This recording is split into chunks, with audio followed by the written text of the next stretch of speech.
করা যায় অনিমেষ?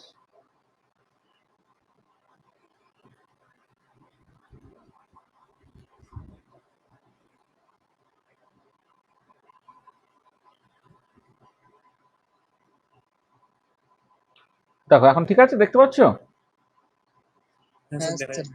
আচ্ছা চলো দেখো, আমি ওই 15 মিনিট পরে ক্লাসটা শুরু করবো বললাম, তার কারণটা হচ্ছে আজকে যেহেতু পিপিটি দেখিয়ে বলে দেবো, তাহলে যে জিনিসটা পড়াতে চাই সেটা আমাদের ওই 1 ঘন্টা 15 মিনিট 1.5 ঘন্টার মধ্যেই জিনিসটা হয়ে যাবে আর কি। ঠিক আছে, এলো দেখি আবার কেউ এলো, কে এলো রে ভাই, কে এলো? আয় সুমিতা বেলা। হ্যাঁ, আচ্ছা আমরা কালকে স্ট্যাটিস্টিক্যাল মেকানিক্সের ক্লাসটা নেব। আজকে তো আমি আগের দিনই বলেছিলাম যে আজকে অ্যাটমিক স্ট্রাকচার জুনিয়রদের পড়াচ্ছি, তার সাথে তোমরা ক্লাসটাকে করে নাও আর কি, তোমরা করছো। অ্যাটমিক স্ট্রাকচার আমাদের তো কোয়ান্টাম মেকানিক্স যে পার্টটা আছে তার মধ্যে যে 4টে ইউনিট আছে, তার মধ্যে একটাতে অ্যাটমিক স্ট্রাকচার আছে, সেটা আমাদের লাগবে। এই জন্য আমি স্টার্টিং থেকেই সবটাকে করছি, তবে শুরুর দিকের জায়গা থেকেই কিন্তু বেশি পরীক্ষায় কোশ্চেন্স আসে, যেগুলো খুব কঠিন সেগুলো থেকে কিন্তু কোশ্চেন্স কম আসে।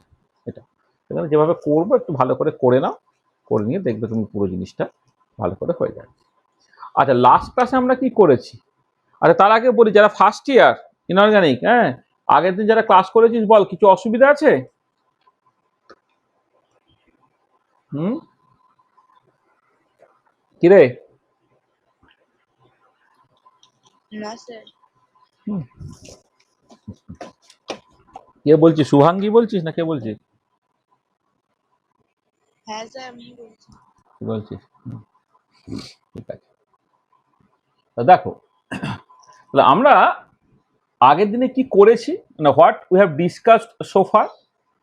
মানে মূলত একটাই ক্লাস হয়েছে, অর্থাৎ লেকচার 1 আমরা কি বলেছি না, আমরা Discovery of fundamental particles, particles বানানটা ভুল হয়েছে, এক মিনিট,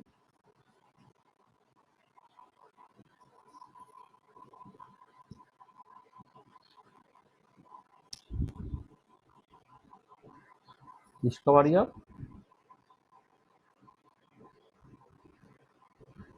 ফান্ডামেন্টাল পার্টিকেলস, তার মধ্যে ইলেকট্রন, প্রোটন এবং নিউট্রন, তাদের ডিসকভারি এবং তাদের যে ইম্পর্টেন্ট প্রপার্টিসগুলো, মূলত তাদের চার্জ এবং মাস, এইটাকে নিয়ে কথাবার্তা হয়েছিল। আচ্ছা অ্যাটমিক স্ট্রাকচার সংক্রান্ত আমরা বোর থিওরির আগের যে পার্টটা, অর্থাৎ থমসন অ্যাটমিক মডেল এবং রাদারফোর্ডের আলফা স্ক্যাটারিং এক্সপেরিমেন্ট থেকে রাদারফোর্ড যে মডেল, এই দুটো আমরা আলোচনা করেছি এবং দুজনের ক্ষেত্রে তাদের লিমিটেশনসগুলোকে বলা হয়েছে। থমসন মডেলের মেজর লিমিটেশনটা কি, আর রাদারফোর্ড মডেলেই বা মেজর লিমিটেশনসগুলো কি, সেগুলোকে বলা হয়েছে। এবং তার সঙ্গে সঙ্গে some experimental observation relative to atomic spectra, সেটাও আমরা বলেছিলাম আর কি। মানে পার্টিকুলারলি বামার সিরিজ, সেইখান থেকে যে যা যা ইনফরমেশন পাওয়া গেছে আর কি, এবং সেইখান থেকে কিছু কিছু ফিটিং ফর্মুলা, সেইগুলো আর কি, সব experimental observation relative to atomic Spectra and some fitting formula,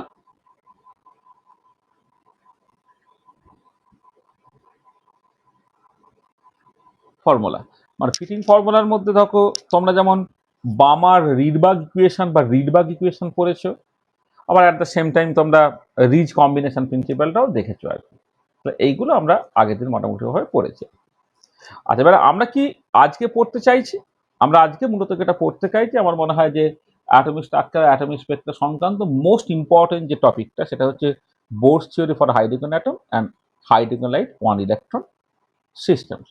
এইটা মানে Bohr's theory for hydrogen atom আর hydrogen like one electron systems, মানে এখানে বেসিক্যালি এখানে মূলত আমি hydrogen like one electron ions নিয়ে কথাবার্তা বলবো আর কি, মানে helium plus, lithium 2 plus, beryllium 3 plus ইত্যাদি ইত্যাদি আর কি, সেগুলো। আচ্ছা এবার আগের দিনের লাস্ট স্লাইডে আমি যে কথাটা বলেছিলাম যে 1913 সালে তো বোর থিওরি, তাহলে বোর থিওরির আগে পর্যন্ত আমার কি স্ট্যাটাসটা ছিল, মানে অ্যাটমিক স্ট্রাকচার বা অ্যাটমিক স্পেকট্রা সংক্রান্ত কতখানি ইনফরমেশন আমার জানা আছে। আচ্ছা প্রথম কথা হচ্ছে যে অ্যাটমিক স্টেবল, এটা আমরা দেখেছি যে অ্যাটম এক্সিস্ট করে, হ্যাঁ অ্যাটম স্টেবল। কিছু কিছু পার্টিকুলারলি ইনার্ট গ্যাসগুলো দেখবে তুমি আরো ভালোই বুঝতে পারবে, হিলিয়াম, নিয়ন, আর্গন, ক্রিপ্টন, এরা মানে অ্যাটম ফর্মই বেসিক্যালি থাকছে আর কি। হয়তো অ্যাটমের থেকে মলিকুল, যেখানে মলিকুল তৈরিটা সম্ভব অ্যাটমের থেকে মলিকুল হতে বেশি স্টেবল, কিন্তু অ্যাটমও যথেষ্ট stable. Atom is electrically neutral. দুটো পোটেনশিয়াল মানে দুটো ধর ইলেকট্রোডের মধ্য দিয়ে যদি তুমি একটা অ্যাটমকে পাঠাও, সে কোনো একটা পার্টিকুলার ইলেকট্রোডের দিকে বা ক্যাথোড বা অ্যানোডের দিকে সে যে প্রেফারেন্সিয়ালি অ্যাট্রাক্টেড হচ্ছে না, দ্যাট অ্যাকচুয়ালি ইন্ডিকেটস যে তোমার এটা তোমার কি বলে মানে ইলেকট্রিক্যালি নিউট্রাল। আর atomic spectra is is a line spectra. হ্যাঁ, সেটা Balmer equation, Rydberg equation, Ritz combination principle থেকে পরিষ্কারভাবে ক্লিয়ার হয়ে গেছে। মানে পার্টিকুলারলি বামার 1885 সালে হাইড্রোজেন অ্যাটমের জন্য যে স্পেকট্রাটা পেয়েছিল সেটাকে লাইন স্পেকট্রা, সেটা দেখা গিয়েছিল। আমরা আগের দিন ওরকম একটা ছবি এঁকেছিলাম যে তার সময় তিনি 9টা রকম লাইন পেয়েছিলেন, তাদেরকে নাম দিয়েছিলেন H alpha, H beta, H gamma, dot dot dot dot, এবং বামার সিরিজ স্যাটেন হচ্ছে তোমার ভিজিবল রিজিয়নে তিনি পেয়েছিলেন। তাহলে অ্যাটমিক স্পেকট্রাকে লাইন স্পেকট্রা এটা এক্সপেরিমেন্টালি প্রুভ, এবং তার মতো করে যে এক্সপেরিমেন্টাল ডেটাগুলোকে পাওয়া গেছে তার মতো করে যে Balmer equation, Rydberg equation, Ritz combination principle, এই ফিটিং ফর্মুলাগুলো তোমার আনা হয়েছে। আচ্ছা, atom has a positively charge nucleus আর negatively charge electron. From Rutherford alpha scattering experiment থেকে তোমার কাছে পরিষ্কার হয়েছে যে নিউক্লিয়াসের এক্সিস্টেন্সটা সেটা কিন্তু এক্সপেরিমেন্টালি ভেরিফাইড হয়েছে রাদারফোর্ড আলফা স্ক্যাটারিং এক্সপেরিমেন্টের থ্রু দিয়ে। টোটাল অ্যাটমের মধ্যে তোমার একটা ছোট্ট পার্ট আছে যেখানে পজিটিভ চার্জগুলো কনসেন্ট্রেটেড থাকে, যার ডেন্সিটি খুব বেশি, সেটা হচ্ছে নিউক্লিয়াস। আর বাইরে ইলেকট্রনগুলো তোমার আছে, বাইরে ইলেকট্রন আছে, আর ইলেকট্রনগুলোকে ঘুরতে হচ্ছে। আর the electrons have to rotate around the nucleus such that centrifugal force can balance Coulombic attraction. দেখো কুলম্বিক অ্যাট্রাকশনটা হচ্ছে তোমার Z square by 4πε0 r square. মানে নিউক্লিয়াস আছে আর ইলেকট্রন আছে, তারা অপোজিট চার্জ একে অপরকে অ্যাট্রাক্ট করবে, মাঝে কোনো ইলেকট্রন নেই, মানে ওয়ান ইলেকট্রন প্রবলেম। মানে কুলম্বিক অ্যাট্রাকশন এসআই ইউনিটে হচ্ছে Z square by 4πε0 r square. একটা কুলম্বিক অ্যাট্রাকশন আছে। সেই কুলম্বিক অ্যাট্রাকশনটা সেটা কি হবে না, সে মানে অ্যাট্রাকশন যদি হয় এখানে পরিষ্কার, আর যত ছোট হবে অ্যাট্রাকশন তত বেশি হবে। সেই কুলম্বিক অ্যাট্রাকশনটা যদি শুধুমাত্র থাকতো তাহলে তো ইলেকট্রনটা নিউক্লিয়াসে গিয়ে ধাক্কা দিয়ে দিত। আটটা যত কম হবে, মানে আটটা যখন টেন্ডস টু 0 হবে তখন অ্যাট্রাকশনটা ম্যাক্সিমাম, তখন ইলেকট্রনটা নিউক্লিয়াসে গিয়ে পড়ে যায়। তো সেটাকে বাঁচাতে হবে। বাঁচানোর জন্য কি করতে হবে না, ইলেকট্রনটা চুপচাপ থাকলে হবে না, ইলেকট্রনটাকে রোটেট করতে হবে যাতে করে একটা কেন্দ্র বহির্মুখী অপকেন্দ্র বল বা সেন্ট্রিফিউগাল ফোর্স আসবে, যে সেন্ট্রিফিউগাল ফোর্সটা হচ্ছে কুলম্বিক অ্যাট্রাকটিভ ফোর্সটা তোমার ব্যালেন্স করবে। তাহলে এই মেকানিক্যাল ফোর্স ব্যালেন্সের জন্য তোমাকে কিন্তু এই কাজটাকে করতে হবে, M V square R equal to Z square by 4πε0 r square. আর একটা জিনিস যেটা আমরা লাস্ট বলেছিলাম, atom is a central force problem and hence its angular momentum is a constant of motion. সেটা আমরা বলেছিলাম যে অ্যাটম একটা সেন্ট্রাল ফোর্স প্রবলেম, যেখানে অ্যাঙ্গুলার মোমেন্টামটা একটা কনস্ট্যান্ট অফ মোশন, অর্থাৎ মানে বাকি সব কিছু পাল্টাতে পারে, কিন্তু অ্যাঙ্গুলার মোমেন্টামটা এই পার্টিকুলার সিস্টেমের জন্য তোমার বেসিক্যালি ফিক্সড। তাহলে এই হচ্ছে ইনফরমেশন, যে ইনফরমেশনগুলো তোমার জানা ছিল। আচ্ছা, এবারে 1913 সালে যখন নিলস বোর থিওরিটাকে দিচ্ছেন, তখন কি কি ইনফরমেশন জানা ছিল সেটা আমরা জাস্ট এখানে উল্লেখ করেছি। এবারে বোর কিভাবে এগোচ্ছেন দেখো। প্রথমে যে বোরের যে atomic model, this atomic model is applicable for one electron system such as hydrogen atom, lithium plus, helium plus, lithium 2 plus, beryllium 3 plus, এইভাবে করতে করতে sodium 10 plus, uranium 91 plus, etcetera. তাহলে এই যে হাইড্রোজেন অ্যাটম বা হাইড্রোজেনাইট ওয়ান ইলেকট্রন সিস্টেম, তার মানে সেটা আয়নস মূলত আর কি, অ্যাটমস আয়নস আর কি। হ্যাঁ, এইটা।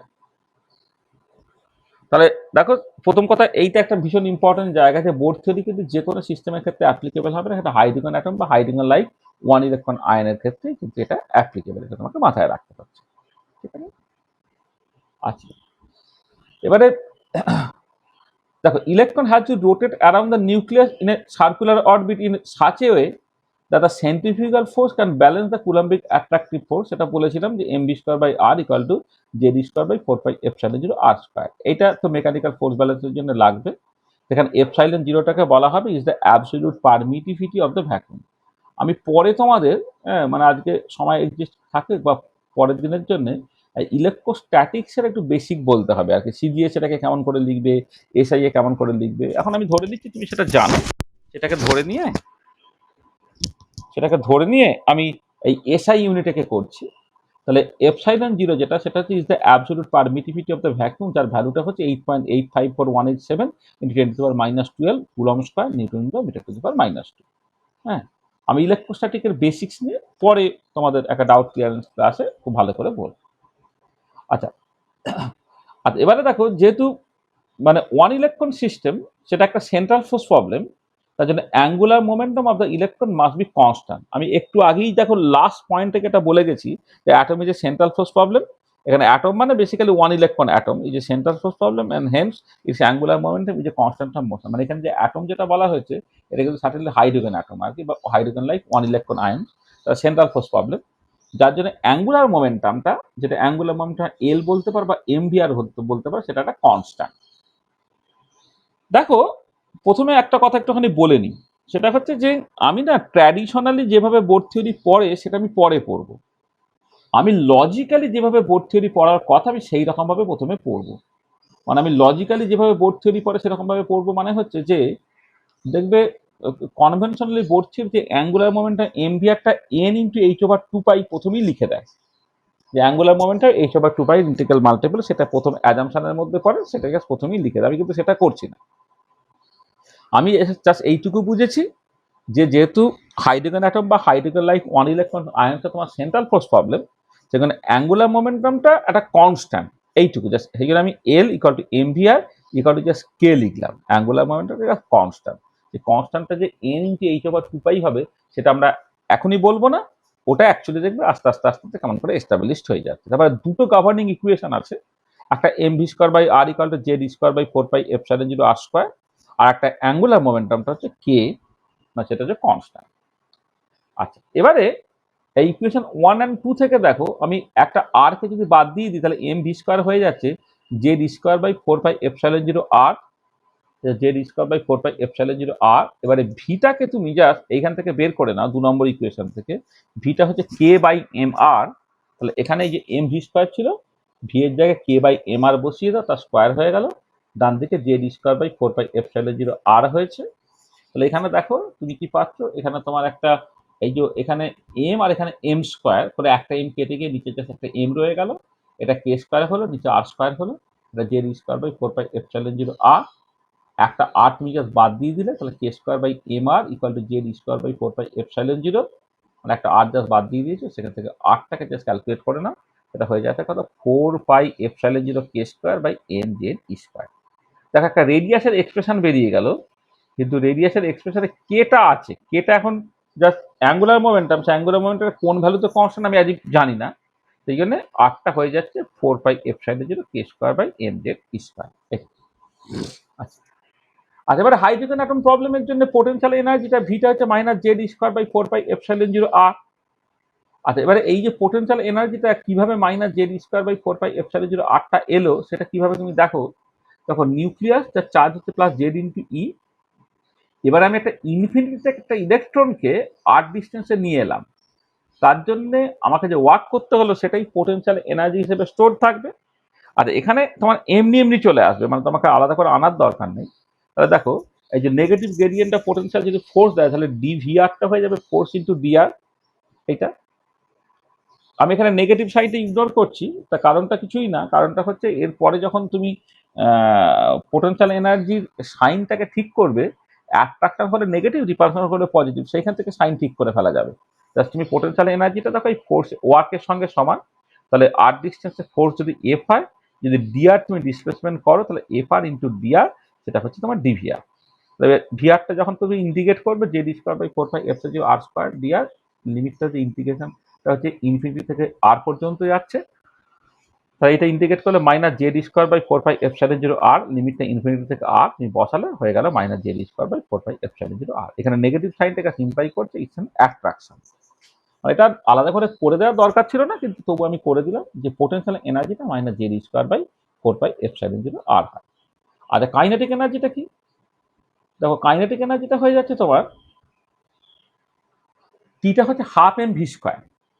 কাইনেটিক এনার্জি যদি হাফ এম ভি স্কোয়ার হয়ে যায়, তাহলে এবারে এইখান থেকে ধরো, এইখান থেকেই ধরো একবার এক্সাম্পল, এই যে এম ভি স্কোয়ারটা পেয়েছে Z square by 4 pi epsilon zero R, তুমি এখানে এম ভি স্কোয়ার জায়গায় Z square by 4 pi epsilon zero আরটাকে তুমি জাস্ট বসিয়ে দাও, তাহলে হচ্ছে কত না জেড স্কোয়ার বাই 8πε0r। তাই পোটেনশিয়াল এনার্জিটা নেগেটিভ, যেটা minus Z square by 4πε0r। Kinetic এনার্জিটা পজিটিভ, হ্যাঁ, যেটা মানে নেসেসারিলি পজিটিভ হবে, যেটা জেড স্কোয়ার বাই 8πε0r। পরিষ্কার দেখো ম্যাগনিটিউডের রেসপেক্টে পোটেনশিয়াল এনার্জিটা বেশি দ্যান দ্য কাইনেটিক এনার্জি। তাই পোটেনশিয়াল এনার্জিটা বেশি দ্যান দ্য কাইনেটিক এনার্জি, এবং দুটোকে একটা তুমি যোগ করে টোটাল এনার্জিটাকে বের করে ফেলো। টোটাল এনার্জিটা হয়ে যাচ্ছে কত minus Z square by 8πε0r। তাহলে minus Z square by 8πε0r এটা হলো আমার টোটাল এনার্জি, এবং টোটাল এনার্জিটাকে নেগেটিভ হিসেবে অ্যাপিয়ার করছে। এই যে টোটাল এনার্জিটা নেগেটিভ হচ্ছে, এটা কারণটা কি হচ্ছে না ইটস অ্যান অ্যাট্রাকশন, মানে ইলেকট্রনটা বাউন্ড ইলেকট্রন, যেখানে অ্যাট্রাকশনটা হচ্ছে তোমার যে কাইনেটিক এনার্জি এটা তার তুলনায় বেশি হয়ে যাচ্ছে, কিন্তু ওভারঅল এনার্জিটা কিন্তু নেগেটিভ হিসেবে অ্যাপিয়ার করছে। আচ্ছা, তাহলে আমি পোটেনশিয়াল এনার্জি পেলাম, কাইনেটিক এনার্জি পেলাম, টোটাল এনার্জি পেলাম। এই টোটাল এনার্জি এক্সপ্রেশন এই যে আর পেয়েছি, এই আরটা ইকুয়েশন 3 থেকে আমি বসিয়ে দেবো। হ্যাঁ, তাহলে এই total energy expression minus Z square by 8πε0r, আরটা তুমি ইকুয়েশন 3 থেকে বসিয়ে দাও। তো ফ্রম ইকুয়েশন 3 and 6 আমি তাহলে কি পাচ্ছি না মাইনাস জেড স্কোয়ার বাই 8πε0, আর এর জায়গায় তুমি কাজ বসিয়ে দিলে 4πε0 কে স্কোয়ার, উপরে হয়ে গেল এন জেড স্কোয়ার। সিম্পলিফাই করলে বেরোচ্ছে কত minus N Z square to the power 4/32π² K square. দেখো তাহলে এনার্জির এক্সপ্রেশনটাও বেরিয়ে গেল, কিন্তু এনার্জি এক্সপ্রেশনটা এখনো তোমার কে এর উপর ডিপেন্ড করছে, কিন্তু কে এর ভ্যালুটা যে NH/2π সেটা আমি এখনো কিন্তু জানি না। ঠিক আছে, তাহলে আমি রেডিয়াসের এক্সপ্রেশন পেয়েছি ইকুয়েশন 3-তে, আর এখানে এনার্জির এক্সপ্রেশন পেলাম ইকুয়েশন 7-এ। এটা তো দেখো এই পর্যন্ত কারো কিছু অসুবিধা আছে? সিম্পলি তোমরা যেভাবে করতে অভ্যস্ত সেটাও আমি পরে করে দেবো, যে এম ভি স্কোয়ার বাই আরটা হচ্ছে জেড স্কোয়ার বাই 4πε0r², আর অ্যাঙ্গুলার মোমেন্টাম এম ভি আরটা হচ্ছে NH/2π। এই দুটো ইকুয়েশন থেকে তুমি রেডিয়াস, এনার্জি, এদের সব এক্সপ্রেশন বের করো। আমি যেটা বলছি যে তোমাকে কে বললো যে অ্যাঙ্গুলার মোমেন্টামটা N/H/2π হবে, তুমি সেটা জানো না। তুমি যতটুকু জানো সেটা হচ্ছে অ্যাঙ্গুলার মোমেন্টামটা কনস্ট্যান্ট। কোন ভ্যালুতে কনস্ট্যান্ট সেটা পরের কথা, তাহলে কনস্ট্যান্টটাকে আমি কে ধরেছি, তাহলে কেটাকে ব্যবহার মানে কে এর টার্মসেই আমি রেডিয়াসের এক্সপ্রেশনটাকে বের করেছি, কে এর টার্মসেই আমি এনার্জির এক্সপ্রেশনটাকে বের করেছি। তাহলে এই যে সিম্পল অ্যালজেব্রাটাকে করা হয়েছে, এখানে কারো কিছু অসুবিধা আছে কিনা বলো, বলো কোনো কিছু অসুবিধা থাকলে বলো। না স্যার, ঠিক আছে। এই বাচ্চাগুলো বল।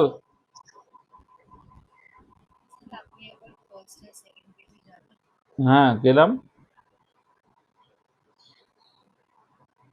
হ্যাঁ, মানে কি করবে, ছবি তুলবে নাকি লিখে নিচ্ছ? হুম। আমি তো পিডিএফ ভিডিও দিয়ে দেব। হ্যাঁ, মানে লেখার দিকে বেশি নজর না দিয়ে মানে শুনে বোঝার দিকে বেশি নজর দিও, বুঝছো? হয়েছে? এটা হয়েছে? চলো এবারে। আর এবারে দেখো, এবারে এই জায়গাটা, এই নেক্সট যে জায়গাটা করছি এটা কিন্তু সবার জন্যই নতুন।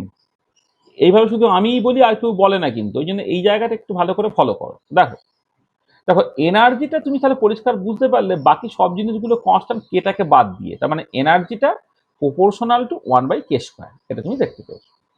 এনার্জিটা প্রপোর্শনাল টু 1/k²।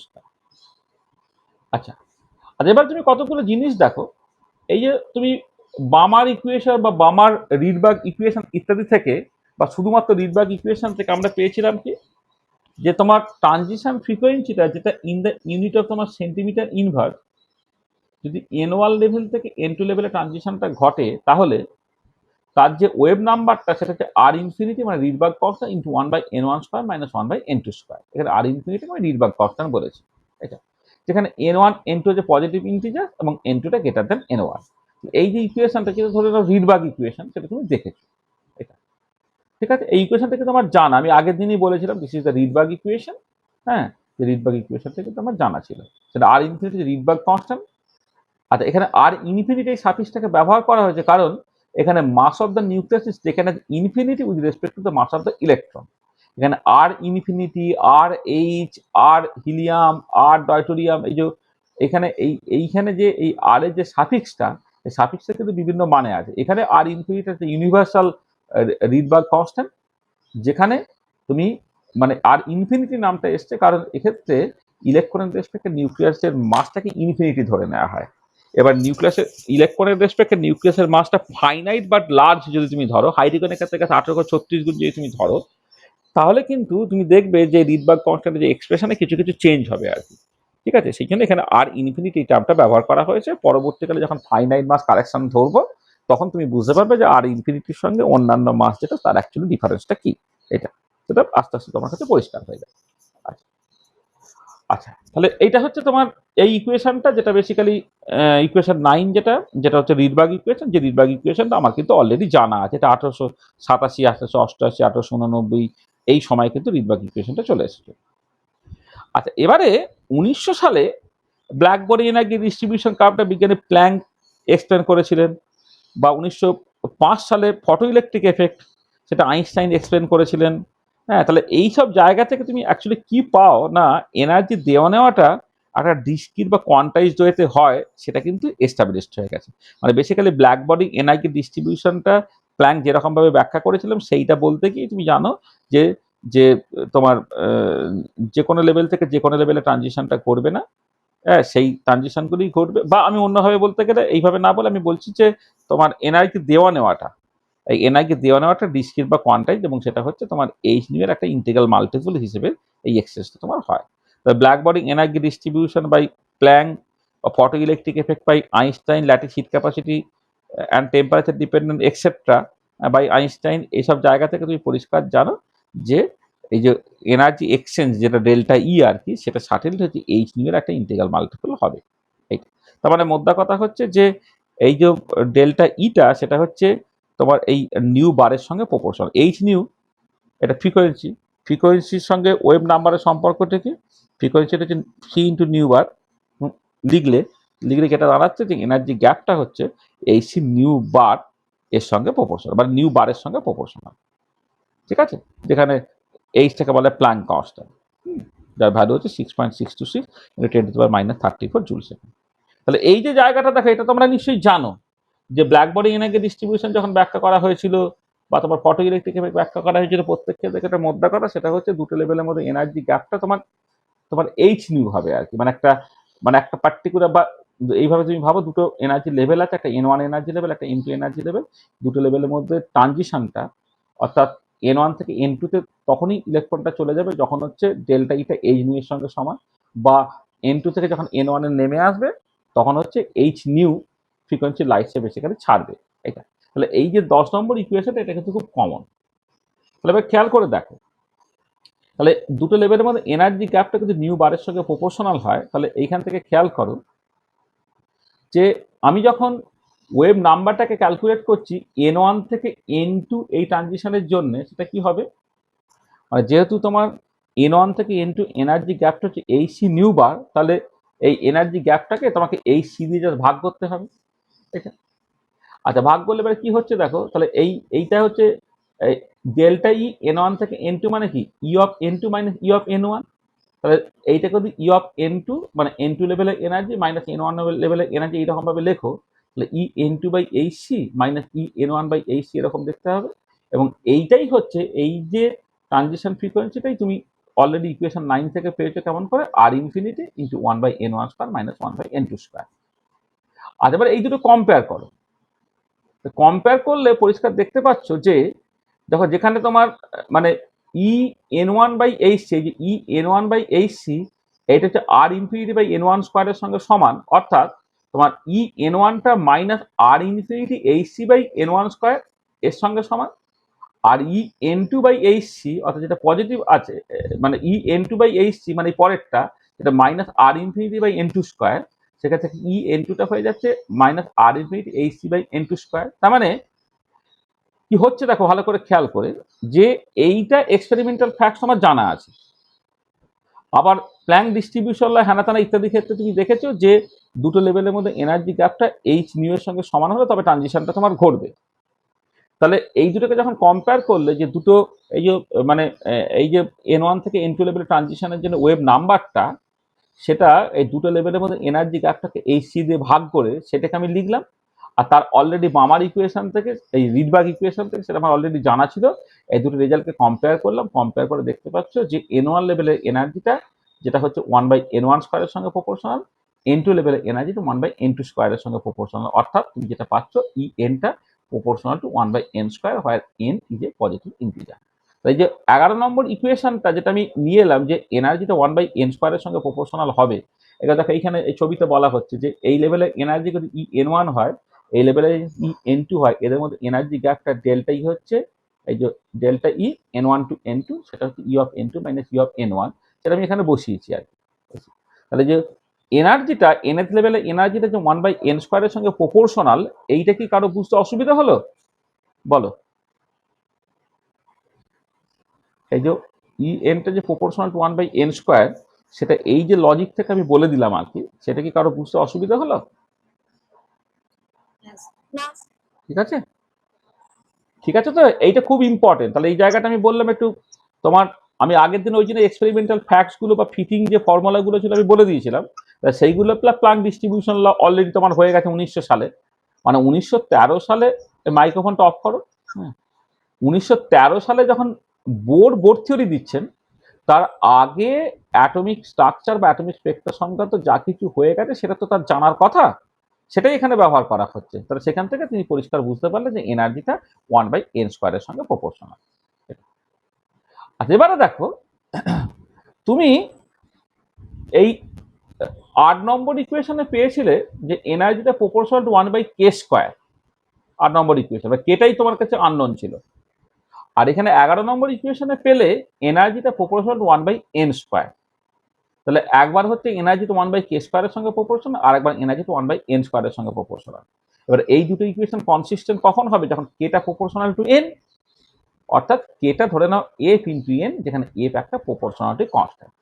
তাহলে বুঝতে পারলে কেমন করে কেটা এন এর সঙ্গে প্রপোর্শনাল হয়ে গেল, সেটা পরিষ্কার তো? তাহলে আমি জাস্ট এই যে দুটো ইকুয়েশন ছিল, একটা হচ্ছে তোমার মেকানিক্যাল ফোর্স ব্যালেন্সের জন্য সেন্ট্রিফিউগাল ফোর্সটা কুলাম্বিক অ্যাট্রাকশনের সঙ্গে সমান, আর 2 নম্বর অ্যাঙ্গুলার মোমেন্টামটা কনস্ট্যান্ট, সেই দুটোকে কাজে লাগিয়ে আমি এনার্জি এক্সপ্রেশন পেতে 1/K স্কোয়ারের সঙ্গে প্রপোর্শনাল। আবার যে সমস্ত অ্যাটমিক স্পেক্ট্রা সংক্রান্ত যে সমস্ত এক্সপেরিমেন্টাল অবজারভেশন জানা ছিল এবং তার নিরিখে যে সমস্ত ফিটিং ফর্মুলা ছিল, সেইটা আমার ক্লিয়ারলি, বা তার সঙ্গে যেটা এনার্জি এক্সচেঞ্জটা ডিসক্রিট বা কোয়ান্টাইজ জড়িত হয়, যেটা তোমার এর এর ক্ষেত্রে প্রমাণিত হয়ে গেছে প্ল্যাঙ্ক ডিস্ট্রিবিউশন লতে, যেটা প্ল্যাঙ্ক অলরেডি বলে গেছে আর কি। সেটা পরবর্তীকালে ফটো ইলেকট্রিক এফেক্ট বা temperature difference lattice hit capacity, সেটা এক্সটেন্ড করতে গেলে আইনস্টাইনে যেগুলো বলেছেন আর কি, হ্যাঁ, সেটাকে মাথায় রেখে তুমি দেখতে পেলে যে এনার্জিটা আমার 1/N স্কোয়ারের সঙ্গে প্রপোর্শনাল। তাহলে একবার অঙ্ক কোষে বলা হচ্ছে এনার্জিটা 1/K স্কোয়ারের সঙ্গে প্রপোর্শনাল, আর ফিটিং ফর্মুলাগুলো থেকে বোঝা যাচ্ছে যে এনার্জিটা অবশ্যই 1/N স্কোয়ারের সঙ্গে প্রপোর্শনাল হবে। এই দুটো কনসিস্টেন্ট হবে তখনই যখন কেটা হচ্ছে এন এর সঙ্গে প্রপোর্শনাল, অর্থাৎ কেটাকে তুমি এফ ইন্টু এন বলে, যেখানে এফ হচ্ছে একটা প্রপোর্শনালিটি কনস্ট্যান্ট। ঠিক আছে, কেটা যে এন এর সঙ্গে প্রপোর্শনাল, বুঝতে পারলে? হচ্ছে আচ্ছা, এবারে দেখো এই যে এনার্জির এক্সপ্রেশনটা ছিল, যেটা 1/K স্কোয়ার ছিল, এই কে এর জায়গায় এফ ইন্টু এনটাকে বসিয়ে দাও। তাহলে ইকুয়েশন 7 আর 12, 7 নম্বর ও 12 নম্বর মিশিয়ে তুমি কি পাচ্ছ? এটা হয়ে গেল -mz² e⁴/32 pi square epsilon 0 square F square n square. মানে কে স্কোয়ারের জায়গায় কে এর জায়গায় এফ আর এন বসিয়ে দিয়েছি, তো এখানে কে স্কোয়ার ছিল মানে এফ স্কোয়ার এন স্কোয়ার হয়ে গেছে। আর এনটা হচ্ছে 1 2 3 4, এই পজিটিভ ইন্টিজার। এই ইকুয়েশনটা তুমি পেয়ে গেলে। আবার দেখো তুমি এনার্জির এক্সপ্রেশনটাকে পেয়ে গেলে, এখন কিন্তু এন এসে গেছে, কারণ এই জন্য এনার্জিটা তোমার এন এর ফাংশন এইরকম ভাবে লেখা হচ্ছে। আচ্ছা, এবারে দেখো if nu be the frequency. আচ্ছা, এখনো একটা জিনিস অসুবিধে, যে এফ এর ভ্যালুটা কি সেটা আমি এখনো জানি না। মানে এখনো যে গন্ডগোলটা আছে সেটা হচ্ছে যে what is the value of, what is the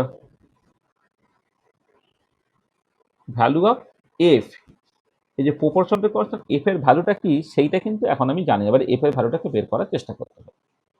আচ্ছা, এফ এর ভ্যালুটা বের করার জন্য আমি কি করছি দেখো, if nu be the frequency due to transition from n1 to n2 state, তাহলে সেই ফ্রিকোয়েন্সি অফ ট্রানজিশনটা কি হবে? এই n1 এবং n2 লেভেলের মধ্যে এনার্জি গ্যাপকে h দিয়ে ভাগ করতে হবে, অর্থাৎ en2 মাইনাস en1/h।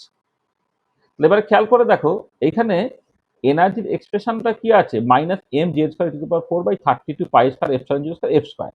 তা তুমি যখন এই বিয়োগটাকে করছো তাহলে এটা M Z square to the power 4/32 pi square epsilon zero square F square, আর এই যে ভাগ হয়েছে এই পর্যন্ত কমন রয়ে গেল, আর এখানে থাকবে 1/n1 square minus 1/n2 square. আর এখানে যেহেতু মাইনাস সাইন আছে তাহলে n1টা আগে আসছে, n2টা পরে আসছে, তাহলে এখানে ফ্রিকোয়েন্সিটা বেরোলো। তাহলে n1 থেকে n2 লেভেলের ট্রানজিশনের জন্য তুমি ফ্রিকোয়েন্সিটাকে বের করলে এটা। আচ্ছা, এবারে this is the frequency of transition or quantum mechanical concept of frequency, মানে যে এই যে ফ্রিকোয়েন্সিটা সেটা হচ্ছে quantum mechanical concept of frequency, এবং এটা এই পার্টিকুলার ফর্মুলা দিয়ে যাচ্ছে nu quantum equal to M Z square to the power 4/32 pi square epsilon zero F square এই by 1/n1 square minus 1/n2 square. তাহলে এই যে কনসেপ্ট অফ ফ্রিকোয়েন্সিটা সেটা হচ্ছে তোমার quantum mechanical concept of frequency. আচ্ছা, এবারে দেখো তুমি ক্লাসিক্যাল কনসেপ্ট অফ ফ্রিকোয়েন্সিটাকে দেখো।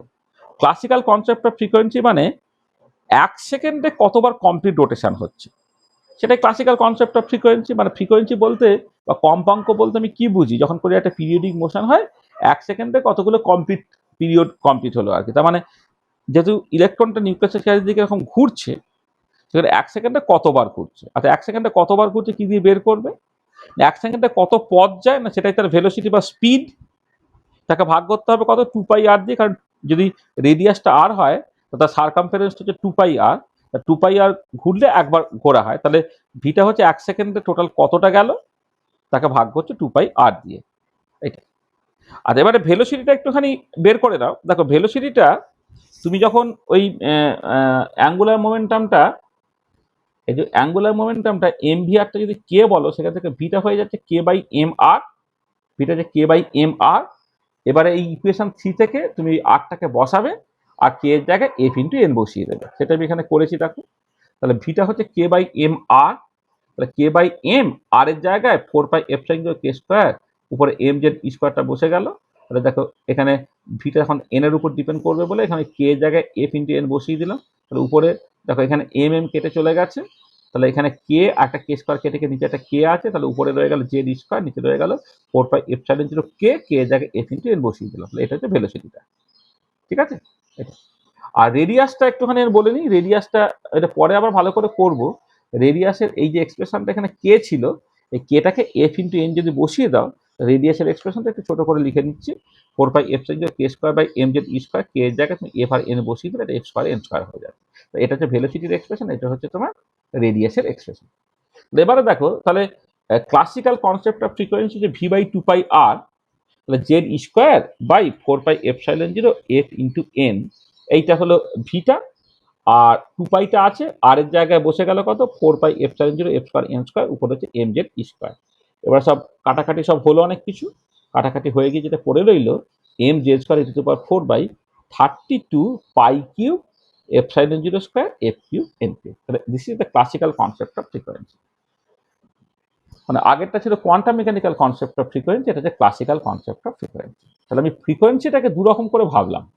কোয়ান্টাম মেকানিক্যালি ফ্রিকোয়েন্সি মানে হচ্ছে দুটো লেভেল, ধরো ডিসক্রিট এনার্জি লেভেল আছে, এবার দুটো লেভেলের মধ্যে এনার্জি গ্যাপটা হচ্ছে এইচ নিউ তার সঙ্গে সমান, সেইখান থেকে যে ফ্রিকোয়েন্সি বেরোবে this is the quantum mechanical concept of frequency, this is basically the transition frequency.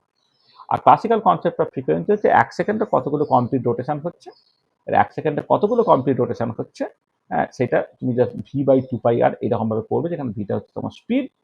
এবারে ভি এর এক্সপ্রেশন বের করেছো, আর এন এর মানে ইয়েতে রেডিয়াসের এক্সপ্রেশন তুমি বের করেছো, তো এখানে বসিয়ে দাও করে ক্লাসিক্যাল ফ্রিকোয়েন্সিটা এটা হবে। তাহলে একটা কোয়ান্টাম মেকানিক্যাল ফ্রিকোয়েন্সি তুমি পেয়েছো, একটা ক্লাসিক্যাল ফ্রিকোয়েন্সি পেয়েছো। আচ্ছা, এবারে আমি ট্রানজিশনটাকে কনসিডার করছি যে পাশাপাশি দুটো লেভেলের মধ্যে, অর্থাৎ এন থেকে n+1 লেভেলের মধ্যে, মানে ফান্ডামেন্টাল ফ্রিকোয়েন্সিটা পেতে গেলে তোমাকে ওই পাশাপাশি দুটো লেভেলের মধ্যে ট্রানজিশনটা ঘটাতে হবে। এন থেকে n+1 এ ট্রানজিশনটা ধরো হলো, তাহলে এই যে এক্সপ্রেশনটা ছিল যেখানে n1 এর জায়গায় n বসাও, n2 এর জায়গায় n+1 বসাও, সেটা আমি বসালাম।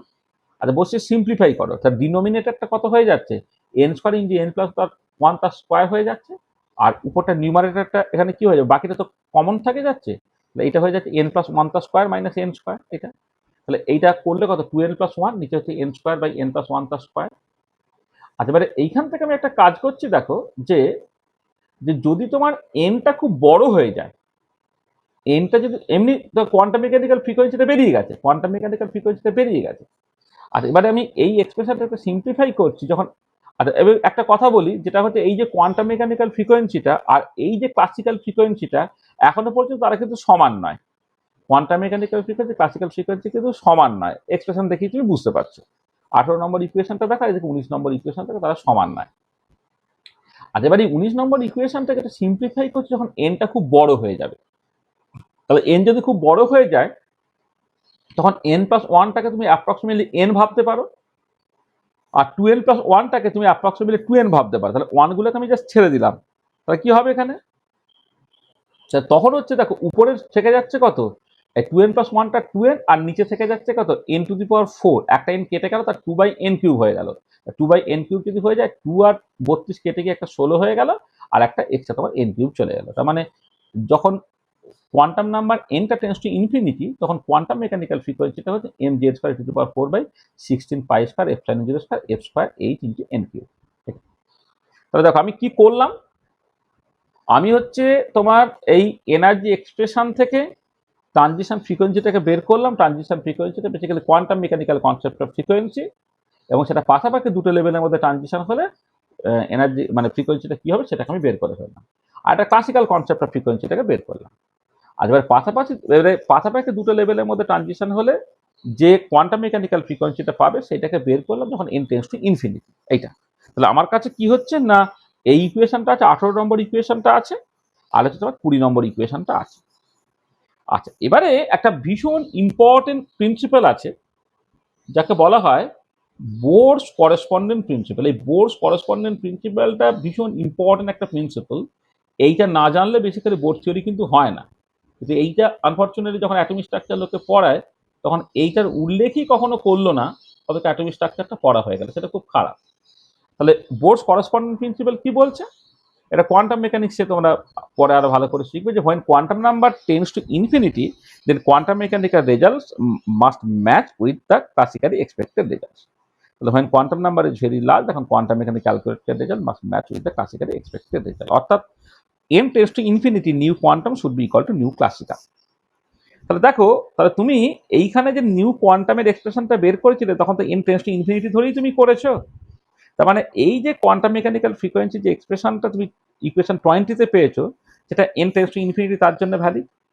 এবার এই দুটো যখন তুমি সমান করছো, হ্যাঁ, সেখান থেকে কি পাচ্ছ দেখো, এই যে এইটা ইকুয়াল টু এটা হয়ে গেল, হ্যাঁ, ইকুয়েশন 18 আর 20, এবং এই দুটো ইকুয়েশন কম্পেয়ার করে দেখো mz²⁴ mz²⁴, এখানে 16 আছে, তার বদলে এখানে হচ্ছে তোমার 32 আছে, তাহলে নিচে একটা, এখানে 16 আর 32 কেটে নিচে একটা 2 থেকে যাবে, এখানে π² আছে, এখানে π³ আছে, π² কেটে গেলে এখানে পাই থেকে যাবে, আর এখানে খেয়াল করে দেখো বাকি সব n³ বাকি সব কেটে চলে যাচ্ছে, এখানে f² আছে, এখানে f³ আছে, একটা f রয়ে গেল, আর এদিকে একটা এক্সট্রা h আছে, এদিকে h নেই, তো 1/h = 1/2 πf হলো, সেক্ষেত্রে fটা হয়ে গেল h/2π।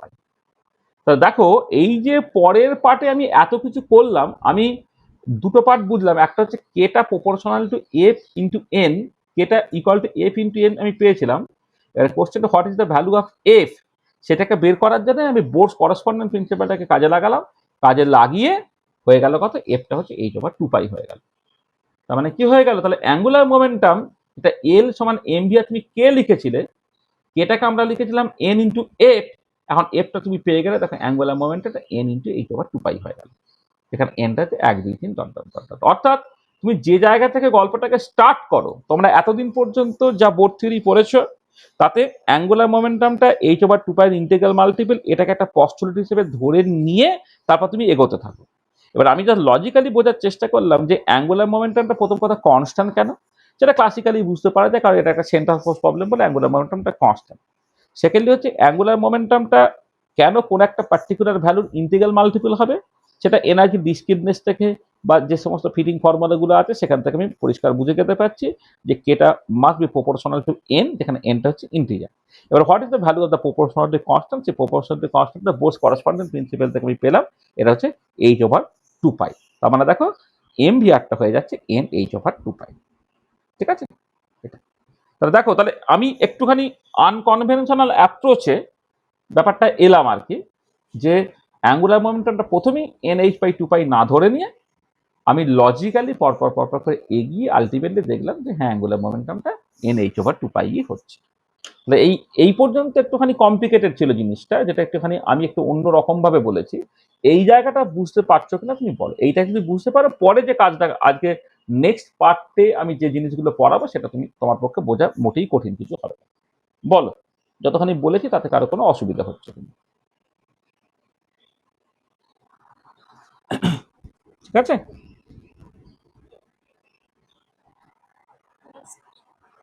এই বাচ্চারা, নতুন বাচ্চারা বল, বুঝতে পেরেছিস? একটু কঠিন লাগবে, এটা দু একবার একটু বাড়িতে দেখতে হবে। দু একবার বাড়িতে না দেখলে তোরা তো সে ক্লাস 11 থেকে অ্যাটমিক স্ট্রাকচার পড়ছিস, সেখানে যেরকম ভাবে বলা হয় আমি যেটা অন্যরকম ভাবে বললাম। এবার তোরা যেটা পড়ে সেটা আমি এর পরে এক্ষুনি বলছি।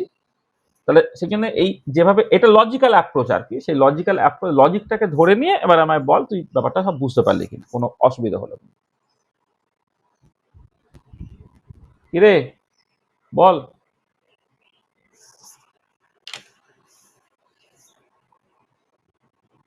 কিরে, ফার্স্টে কোথায় গেলি? হ্যাঁ, তো সারাটা দে। কি অসুবিধা হয়েছে কিছু?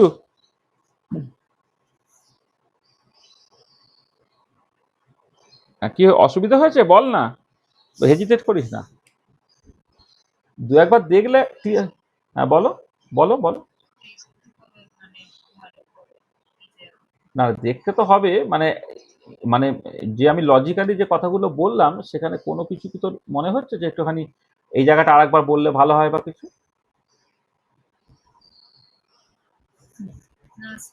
ঠিক আছে, আচ্ছা, ঠিক আছে, চল।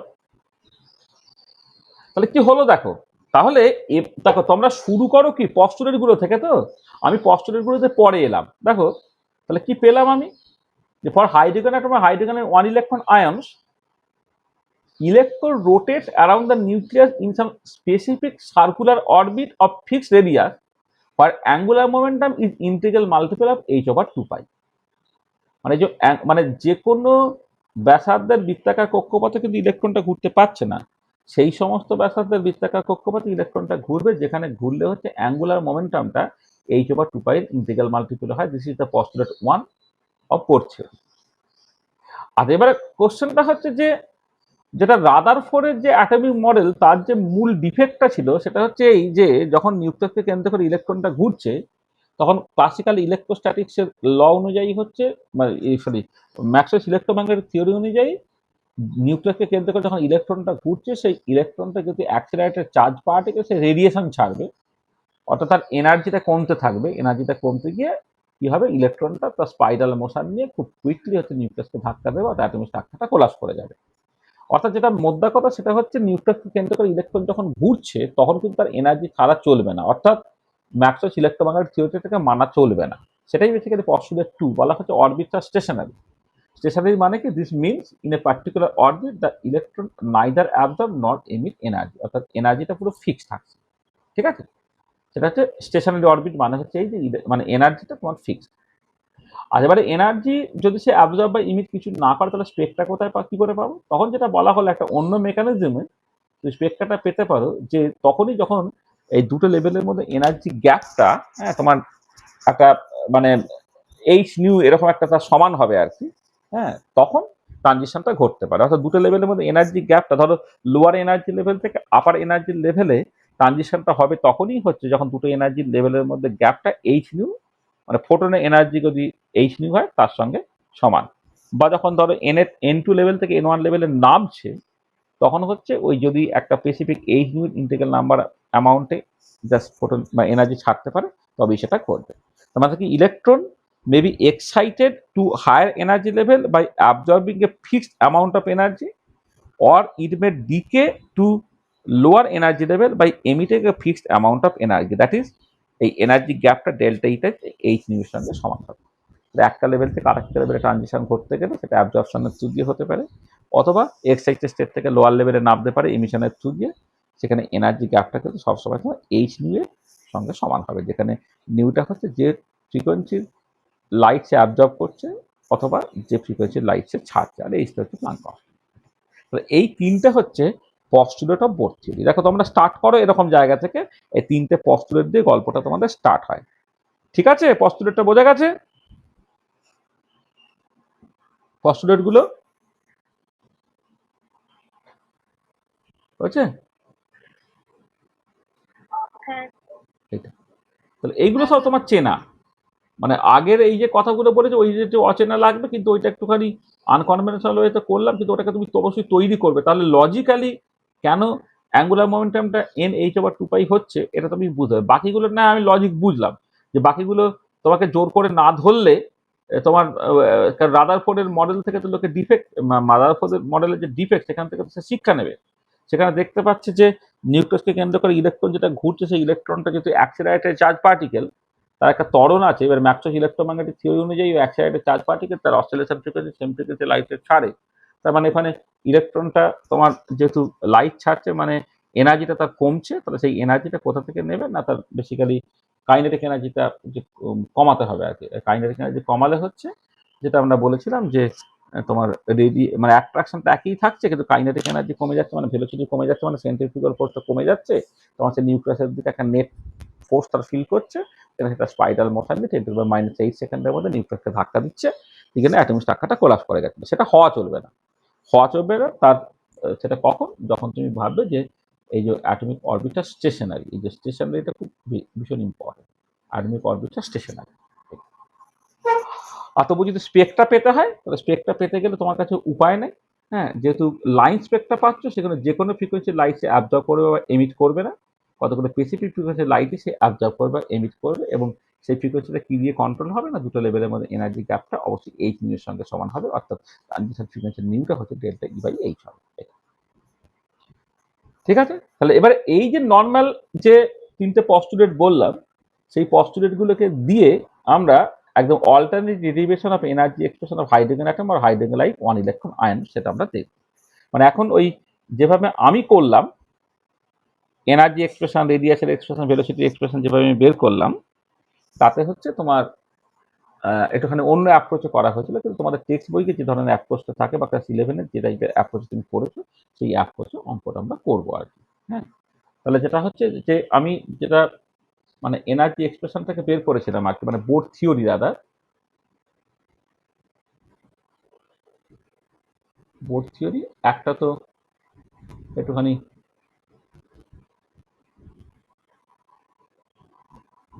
আনকনভেনশনাল অ্যাপ্রোচ, যেটা এটা যেটা based on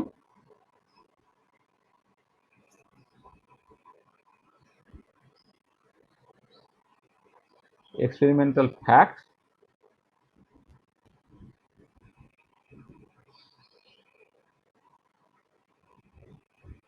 heating formula et cetera. ঠিক আছে, আর একটা হচ্ছে কনভেনশনাল যে অ্যাপ্রোচ, যেটা তোমরা পড়তে অভ্যস্ত,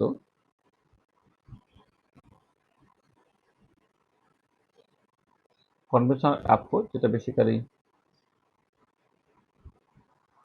বেসড অন পস্টুলেট। এই পার্টটাকে আমরা এবার একটুখানি করছি। দেখো, তাহলে এক্ষেত্রে স্টার্টিং ইকুয়েশনটা হচ্ছে এম ভি স্কোয়ার বাই আরটা যে Z square by 4πε0 R square, এটা তোমার এই ফর মেকানিক্যাল ফোর্স ব্যালেন্স। আর পস্টুলেট থেকে এম ভি আরটা হচ্ছে এন এইচ ওভার 2π, এটাকে বলা হয় বোর কোয়ান্টাইজেশন রুল বলা হয় অনেক সময় এটাকে, মানে এইটা যেটা এটা হচ্ছে বোর্স কোয়ান্টাইজেশন রুল, এটা হচ্ছে আসছে। তাহলে এটা হচ্ছে ফ্রম মেকানিক্যাল ফোর্স ব্যালেন্স,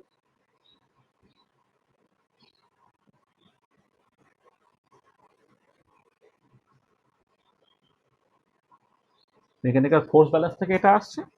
আর এটা হচ্ছে ফ্রম বোর্স কোয়ান্টাইজেশন রুল থেকে আসছে। এই দুটো হচ্ছে তোমার ইকুয়েশনটা, যেখানে এনটা হচ্ছে 1 2 3 ডট ডট ডট ডট। এবার এই দুটো ইকুয়েশন থেকে তোমাকে প্রথমে আর এর এক্সপ্রেশনটাকে বের করতে হবে। আর আর এর এক্সপ্রেশনটা বের করতে গেলে যে 1 নম্বর ইকুয়েশন থেকে প্রথমে আরটাকে তুমি হটিয়ে দাও, ফ্রম ইকুয়েশন 1 এম ভি স্কোয়ারটা জেড স্কোয়ার বাই 4πε0 আর হয়ে গেল।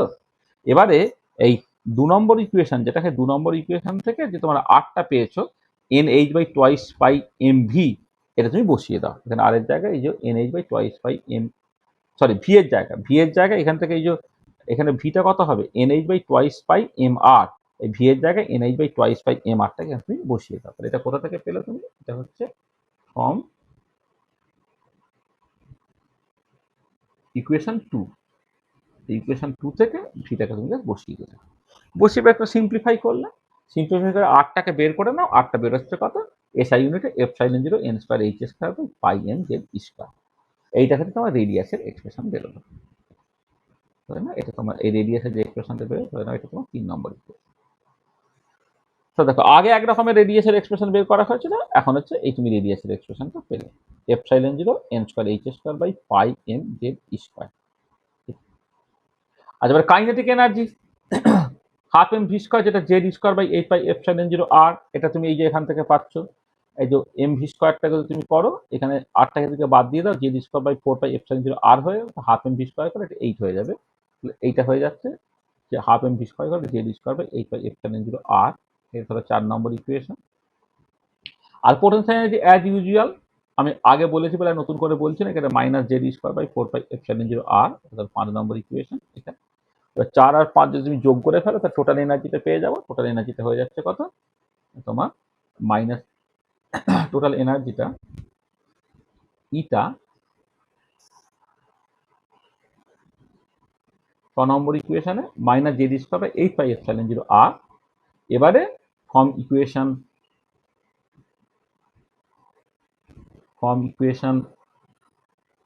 3, হ্যাঁ, এই যে আর এর যে এক্সপ্রেশনটা ছিল, আর এর এক্সপ্রেশনটা তুমি বসিয়ে দিলে, বসিয়ে দিয়ে দেখো এনার্জি এক্সপ্রেশনটা পেয়ে যাবে, minus m z square to the power 4 by 8 epsilon zero square n square. দেখো এনার্জির এক্সপ্রেশনটা বেরিয়ে গেল। তাহলে প্রথমে রেডিয়াসের এক্সপ্রেশনটা বেরিয়েছিল 3 নম্বর ইকুয়েশনে, এখন এনার্জি এক্সপ্রেশনটা বেরিয়ে গেল। আর ফাইনালি ভেলোসিটির এক্সপ্রেশনটা যদি বের করতে হয়, এটা তুমি জাস্ট ফ্রম ইকুয়েশন 2, যেহেতু এমভিআরটা হচ্ছে এন এইচ ওভার 2 পাই, তাহলে ভিটা কত হচ্ছে n H by twice pi M r, twice pi M r. এবারে এই আর এর এক্সপ্রেশনটা তুমি বসিয়ে দাও, কোথা থেকে না, ফ্রম ইকুয়েশন 3,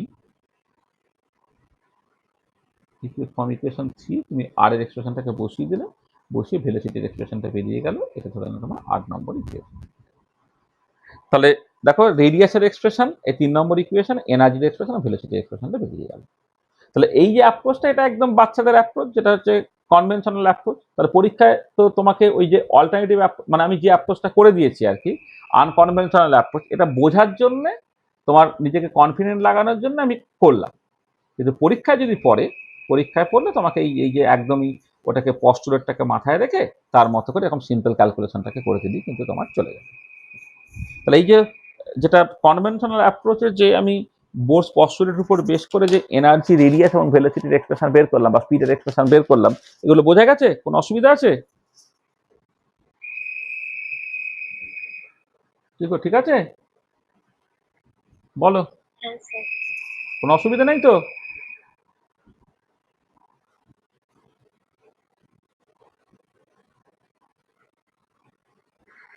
হ্যাঁ হুঁ বল না বাবা, পার্টিকুলারলি ফার্স্ট ইয়ার গুলোর জন্য আমি ভয় পাচ্ছি। আচ্ছা, একজনই বলছে, তার বাকিরা কে বলছে? এটা কে বললি? প্রথম জন কে বললি, পরের জন কে বললি? না একজনই বললি?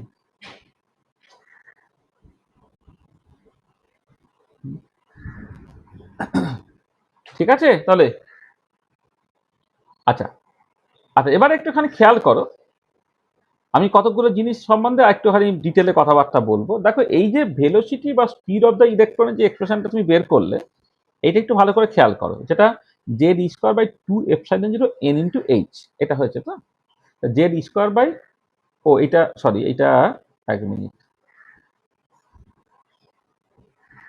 এক মিনিট, আচ্ছা আচ্ছা ঠিক আছে, এগুলো একটুখানি বলে নিই, মানে এটা অলরেডি করা আছে বলে এটা, মানে আচ্ছা ঠিক আছে। আচ্ছা দেখো, মানে যেটা কথা হচ্ছে এই যে, মানে এটা আরেক রকম করে একটুখানি পড়ে নিচ্ছি, যে তোমার এই যে ভেলোসিটির এক্সপ্রেশনটা বেরিয়েছে, আচ্ছা এক সেকেন্ড দাঁড়া, এটাকে এটাকে না লিখে দরকার নেই, তাহলে তোমার এক মিনিট,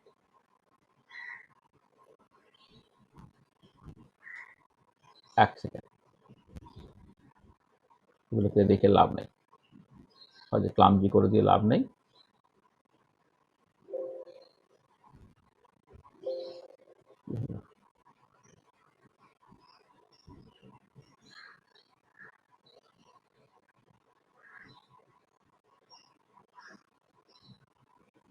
আচ্ছা দেখো এখানে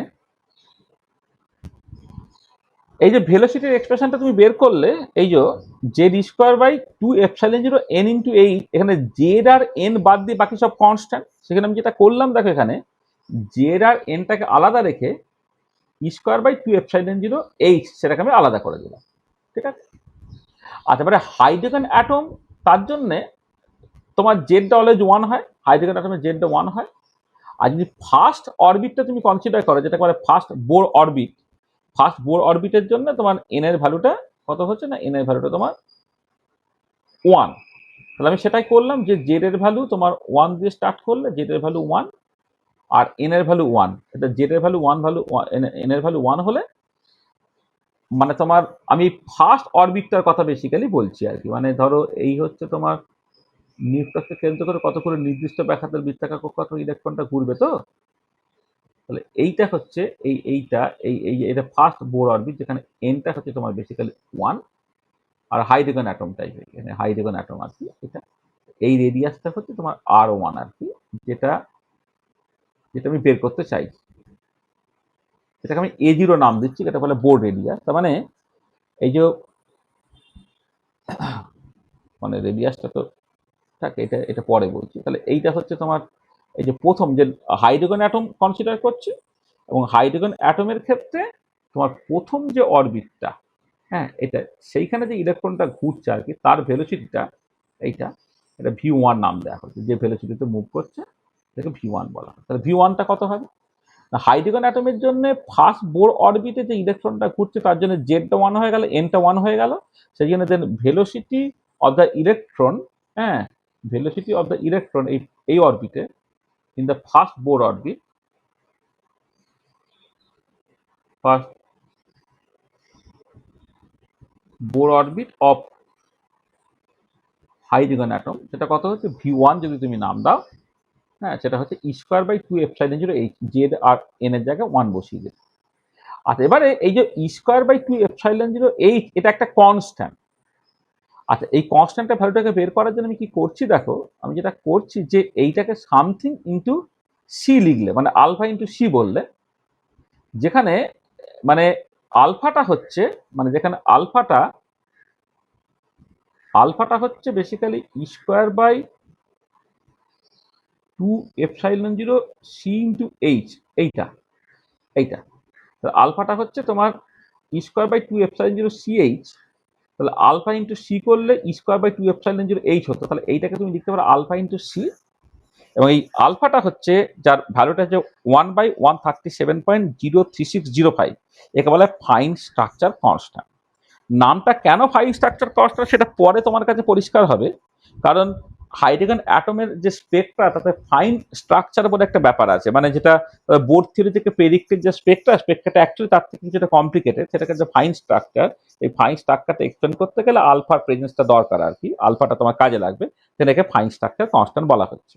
তার মানে যেটা কথা সেটা হচ্ছে যে হাইড্রোজেন অ্যাটমে ফার্স্ট বোর অরবিটে ঘূর্ণায়মান ইলেকট্রনের যে ভেলোসিটি বা স্পিড, সেটা হচ্ছে লাইট স্পিডের আলফা টাইমস বা লাইট স্পিডের 137/1 অ্যাপ্রক্সিমেটলি 137.03605 বা 1/137, এটা সেখানে।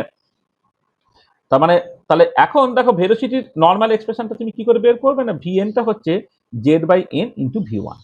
অর্থাৎ কি হচ্ছে দেখো, V1টা হচ্ছে তোমার আলফা ইন্টু সি, এটা একটা কনস্ট্যান্ট ভ্যালু আছে। তো তার মানে অন্যান্য ক্ষেত্রে যদি ধরো হাইড্রোজেন অ্যাটমের ক্ষেত্রেই তোমার ধরো n = 2, 3, 4, এইখানে যে ইলেকট্রনটা করছে তার স্পিড বের করতে বলে, হিলিয়াম প্লাসের ক্ষেত্রে n = 1, 2, 3 তে সব বিভিন্ন রকম ভেলোসিটি এক্সপ্রেশন বের করতে বলে, তাহলে তুমি এই ফর্মুলা দিয়ে জিনিসটাকে করতে পারবে। তার মানে এইটাকে তুমি মনে রাখবে, Vnটা হচ্ছে Z by N into V1, যেখানে V1টা হচ্ছে আলফা ইন্টু সি, আর আলফার অ্যাপ্রক্সিমেট ভ্যালু হচ্ছে 1/137। তাহলে এই যে ভেলোসিটির এই এক্সপ্রেশনটা তোমার নিউমেরিক্যাল প্রবলেমের জন্য তোমার বেশি কাজে লাগবে।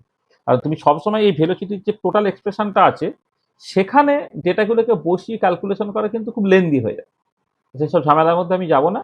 জাস্ট Vnটা হচ্ছে Z by N into V1, যেখানে V1টা হয়ে যাচ্ছে আলফা ইন্টু সি, এখানে আলফাটা হচ্ছে ফাইন স্ট্রাকচার কনস্ট্যান্ট, যার ভ্যালুটা হচ্ছে 1/137 এর মতো। ঠিক আছে, এই জায়গাটা বুঝতে পারলে নিউমেরিক্যাল প্রবলেম করার সময় কিভাবে ভেলোসিটির এক্সপ্রেশনটা আমি কাজে লাগাবো। ঠিক আছে। হ্যাঁ স্যার। ঠিক আছে না? এটা আচ্ছা, এবারে চলে এসো রেডিয়াসের এক্সপ্রেশনটা। আচ্ছা, রেডিয়াসের এক্সপ্রেশনটা তো আমি একটুখানি পার্ট হচ্ছে তোমার কেটে দিচ্ছি। হ্যাঁ, মানে এগুলো আসলে ওই আগের ফর্মুলা থেকে বের করেছিলাম বলে তোমার ওই যে আমি তো রেডিয়াসটা কখনো কে এর টার্মসে কখনো এফ এর টার্মসে সব বের করে রেখেছিলাম। এবারে এফ এর জায়গায় ওই এগুলোকে বসাতে হচ্ছিল এন এইচ ওভার টু পাই, মানে এইচ ওভার টু পাইটাকে বসাতে হচ্ছিল। এগুলোকে বসাতে গেলে তোমার একটুখানি বড় হয়ে যাচ্ছিল। তাহলে আমি যেহেতু রেডিয়াসের এমনি এক্সপ্রেশনটাই আমি জানি, সেখান থেকে সবটাকে করি, সেভ হয়ে যাচ্ছে।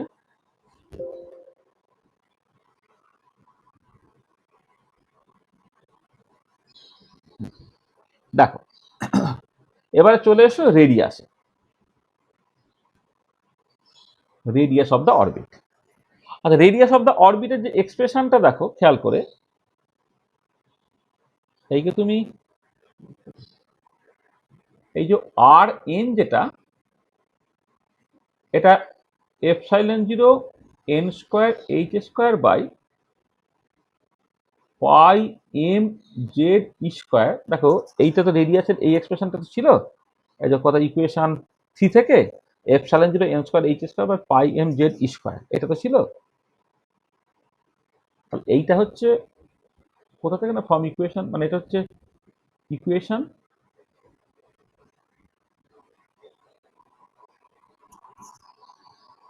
8 থেকে।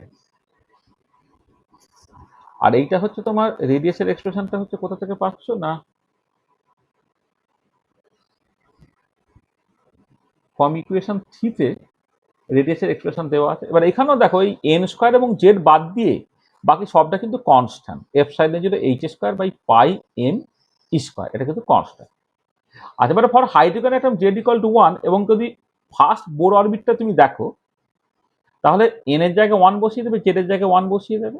বসিয়ে দিলে প্রথম বোর অরবিটে ঘূর্ণায়মান ইলেকট্রনের রেডিয়াসটা তোমার বেরিয়ে যাবে। সেটা হচ্ছে মানে ফার্স্ট বোর অরবিটের রেডিয়াসটা বেরিয়ে যাবে, সেটা কত হবে, epsilon zero h square by pi m square. এটা হচ্ছে এ জিরো, যাকে বলা হচ্ছে বোর রেডিয়াস। এবং সেই বোর রেডিয়াসের ভ্যালুটা যদি তুমি ক্যালকুলেট করো, সেটা বেরোবে 0.529 অ্যাংস্ট্রম। তাহলে যেটা দাঁড়াচ্ছে দেখো, তাহলে এইখানে তুমি যখন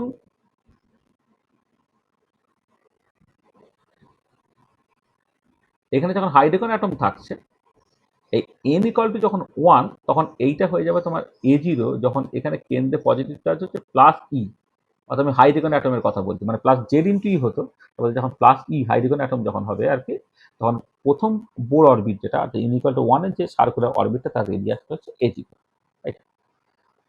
আচ্ছা, এখানে তুমি একটা জিনিস একটুখানি বলে নি, যে এইখানে দেখো, মানে এটা একটু বাড়িতে আমি করতে দিচ্ছি। বাড়িতে হচ্ছে এই যে আলফাটা যেহেতু e square by two epsilon zero c into h, এটাকে তুমি 1.602 ইন্টু 10⁻−19 কুলম, এটা হচ্ছে চার্জ, তার স্কোয়ার লেখো।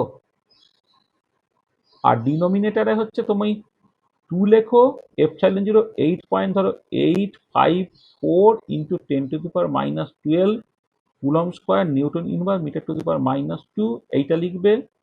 স্পিড অফ লাইট হচ্ছে 3 ইন্টু 10⁸ মিটার পার সেকেন্ড লিখবে, into Planck constant 6.626 into 10⁻34 joule second লিখবে। এটাকে লিখবে, লিখে যদি তুমি যেটাকে ক্যালকুলেট করো, তাহলে দেখবে এটা একটা ইউনিটের নাম্বার বেরোবে, এবং সেটাই বেরোবে তোমার 1 বাই, ক্যালকুলেট করে দেখবে 1/137.03605, তোমার এইটা কিন্তু অটোমেটিক্যালি বেরোবে। ঠিক আছে। আর এখানেও এটা আমি করে দিইনি, তুমি চাইলে করতে পারো। সেটা হচ্ছে কি, দেখো এখানে যদি তুমি এই যে এ জিরোর এক্সপ্রেশনটা পেয়েছো, সেটা হচ্ছে epsilon zero h square by pi m square. তো epsilon zero 8.854 into 10⁻12 coulomb square newton inverse metre to the power -2, epsilon জিরোটাকে বসালাম। প্লাঙ্ক কনস্ট্যান্টের ভ্যালু হচ্ছে 6.626 ইন্টু 10⁻34 জুল সেকেন্ড, তার স্কোয়ার আমি বসালাম। আর নিচে হচ্ছে তোমার পাই, পাই মানে 3.14 আর কি, সেটা আর আলাদা করে লেখার দরকার নেই।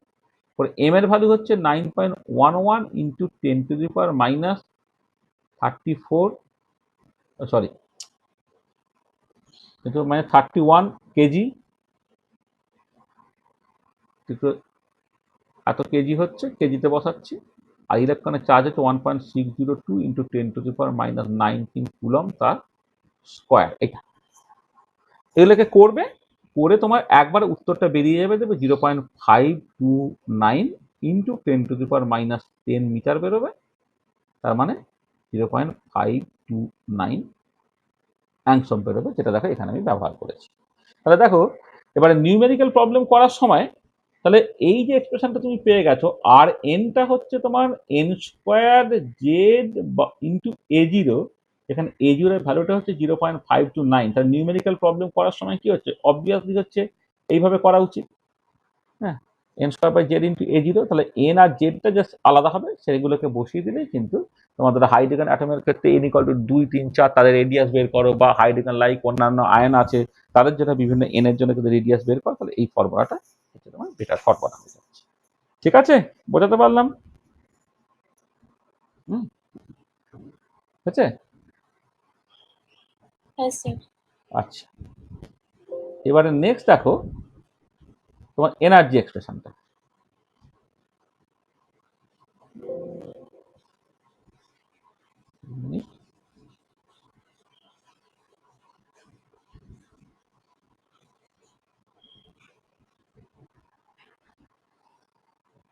আচ্ছা, এইখানে যে এনার্জির এক্সপ্রেশনটা যেটা তুমি বের করেছিলে, ধরো এইখানে যদি বলো তোমার ইকুয়েশন 7 থেকে, ফর্ম ইকুয়েশন 7 তুমি কি পেয়েছিলে?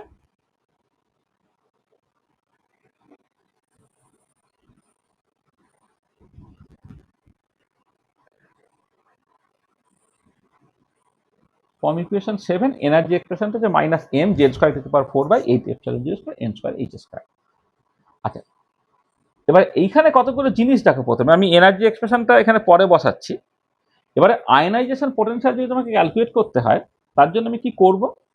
প্রথমে হচ্ছে দুটো লেভেলের মধ্যে এনার্জি গ্যাপটাকে ক্যালকুলেট করি, মানে N1 থেকে N2 এই দুটো লেভেলের মধ্যে এনার্জি গ্যাপটা প্রথমে তুমি ক্যালকুলেট করো।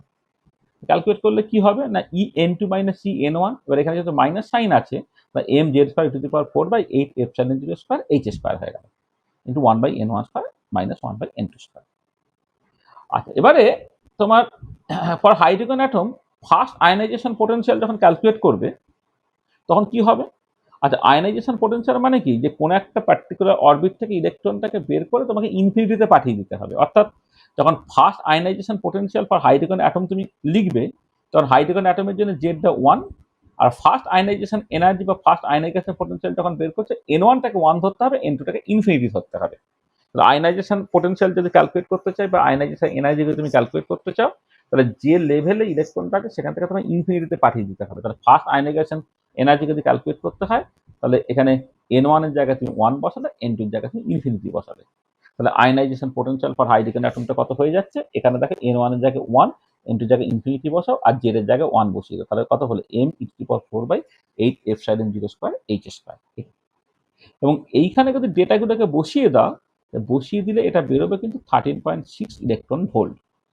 এটা কিন্তু 13.6 ইলেকট্রন ভোল্ট হয়, তাহলে এনার্জি এক্সপ্রেশনটা দেখো মাইনাস 13.6 ইলেকট্রন ভোল্ট, তার সঙ্গে just z square by n স্কোয়ারটা রয়ে যাচ্ছে। এই যে জেড স্কোয়ার বাই এন স্কোয়ারটা বাদ দিয়ে বাকি যে পার্টটা, সেটা হচ্ছে মাইনাস 13.6 ইলেকট্রন ভোল্ট। তাহলে in the unit of electron volt দেখো এনার্জির এক্সপ্রেশনে তখন তুমি সিম্পল একটা ফর্মুলা পেয়ে যাচ্ছ। মানে টোটাল বুঝলি না, আবার এই সমস্ত ডেটাগুলোকে বসিয়ে আবার নতুন করে ক্যালকুলেট করা অসুবিধে। তোমাকে যেটা করতে হবে সেটা হচ্ছে যে এরকম একটা সিম্পল ফর্ম বের করে ফেলতে হবে, যাতে করে তোমার মানে কনস্ট্যান্ট গুলো সব অলরেডি ক্যালকুলেট করা আছে। সেটা হচ্ছে তোমার 13.6 ইলেকট্রন ভোল্ট, এনার্জিটা নেগেটিভ বলে একটা মাইনাস হয়ে গেছে, আর যেটা ভেরিয়েবল সেটা হচ্ছে Z R N, minus 13.6 into Z square by N square. দেখো এখানে একটা জিনিস বলি, যে তোমার এই যে first ionisation potential for hydrogen atom, তার যে এক্সপ্রেশনটা বেরিয়েছে m⁴/8 epsilon 0 square h square, এটা যখন বেরিয়েছে, তো এটা হচ্ছে 9.11 ইন্টু 10⁻⁻34 জুল সেকেন্ড, শুধু -34 জুল সেকেন্ড, হ্যাঁ তারা বলে যাবে, মানে 31 কেজি, মানে 31 কেজি। আচ্ছা, ইলেকট্রনের চার্জটা হচ্ছে 1.602 ইন্টু 10⁻⁻, হ্যাঁ, মানে 19 কুলম, তার পাওয়ার 4, আর নিচে হচ্ছে 8 আছে into 8.54, 8.584, 854, sorry, 8.854, 8.854 into 10⁻12 coulomb square newton inverse metre to the power -2, এইটা তোমার স্কোয়ার আছে ইন্টু 6.626 ইন্টু 10⁻34 জুল সেকেন্ড, তার স্কোয়ার হয়ে গেল। আচ্ছা, এইটা যেটা বেরোবে উত্তরটা তোমার জুলে বেরোবে। এবারে যেটা বেরোচ্ছে এটা ধরো সামথিং এটা জুলে বেরোচ্ছে, এবারে এইটাকে তুমি জাস্ট ভাগ করে দেবে 1.602 ইন্টু 10⁻19 দিয়ে, তাহলে যেটা বেরোবে এটা তোমার ইলেকট্রন ভোল্টে অ্যান্সার বেরিয়ে যাবে। তাহলে জুলে প্রথমে করবে, করে 1 জুল মানে হচ্ছে 1.60 10⁻19 ইলেকট্রন ভোল্ট। ইলেকট্রন ভোল্টে যদি করতে হয় 1.602 ইন্টু 10⁻19 দিয়ে ভাগ করে দেবে, করে ইলেকট্রন ভোল্টে তোমার অ্যান্সার বেরিয়ে যাবে, এবং করে দেখবে এটা বেরোবে তোমার 13.6 electron volt, this will be the answer. তাহলে যেটা আমি এখানে ব্যবহার করেছি, তাহলে হাইড্রোজেন অ্যাটমের এনার্জিটা তুমি এরকম simply -13.6 into Z square by N square এইভাবে তুমি লিখতে পারো। আচ্ছা, এক মিনিট, দাঁড়া, এখানে একটা স্লাইড আমি একটুখানি ঢুকিয়ে দিই।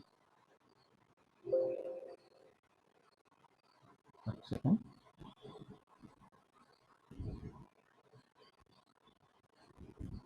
আচ্ছা, এখানে দেখো, যদিও আমি এখানে আয়নাইজেশন এনার্জির মানে আয়নাইজেশন এনার্জির হেডিংটাকে দিয়েছিলাম, কিন্তু আয়নাইজেশন এনার্জির যে ফর্মুলাটা সেটা আরেকটু লিখে দেওয়া দরকার। তাহলে আয়নাইজেশন এনার্জি যেটা হলো,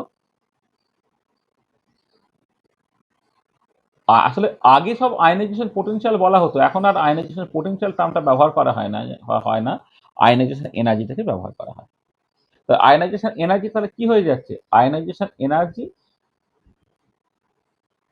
হ্যাঁ, এটা কোন একটা পার্টিকুলার অ্যাটমের জন্য যদি কনসিডার করো, সেটা হচ্ছে এনএস লেভেল থেকে ধরো ট্রানজিশনটা হচ্ছে, সেটা কি হচ্ছে তাহলে এখানে, এখানে তো দেখতে পেলাম তো, যেখানে দেখো এম জেড স্কোয়ার ইটু পাওয়ার 4/8 এপসাইলন 0 স্কোয়ার এইচ স্কোয়ার, এখানে জেড স্কোয়ারটা, এই যে জেড স্কোয়ারটা আর 1/n1 স্কোয়ার মাইনাস 1/n2, এটাকে বাদ দিয়ে বাকি যেটা ছিল এম ইটু দি power 4/8 epsilon 0 square h square, এই যে এম ইটু দি power 4/8 epsilon 0 square h square, এটা তো তোমার 13.6 ইলেকট্রন ভোল্ট। তাহলে তুমি কি লিখতে পারবে কি, 13.6 into Z square into 1/n1 square minus 1/n2 square, এইটা হবে, এটা কিসে না, in the unit of,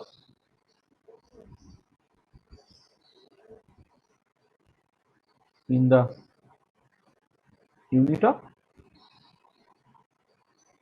electron volt. তাহলে ইলেকট্রন ভোল্টে আয়নাইজেশন এনার্জিটা হচ্ছে তোমার 13.6 Z square into 1/n1 square minus 1/n2 square, এটা, ও sorry sorry sorry sorry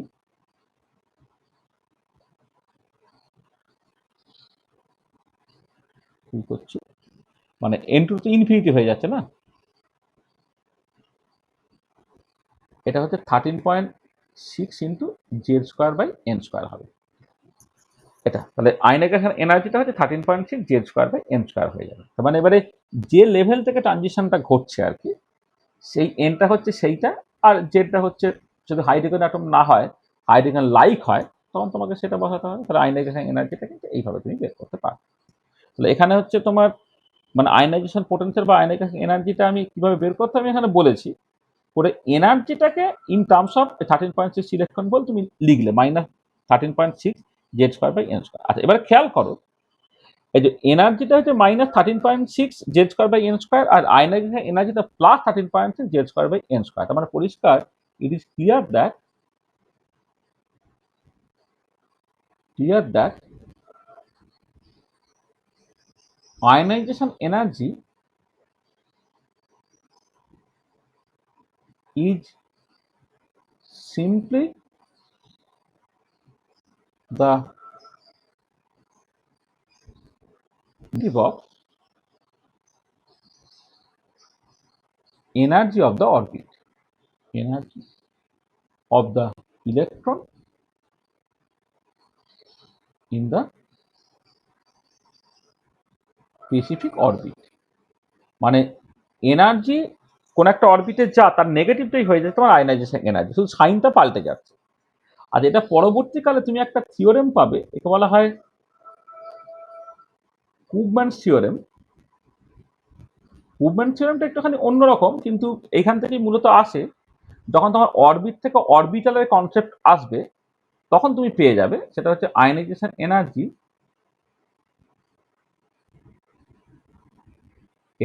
is the negative of orbital energy।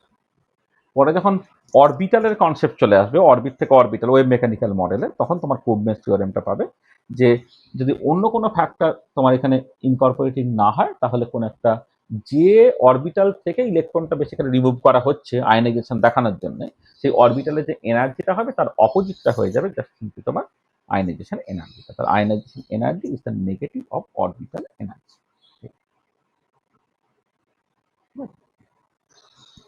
তাহলে কুভম্যানস থিওরেম এটা তোমার কাজে লাগবে।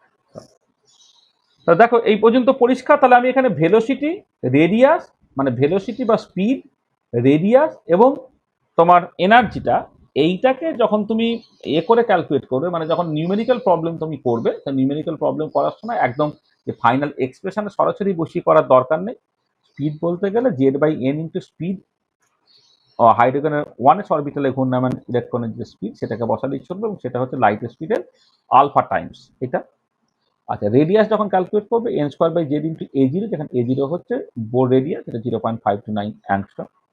আর এনার্জিটা হচ্ছে -13.6 ইন্টু z²/n², যেখানে তোমার এটা ইলেকট্রন ভোল্টে আছে।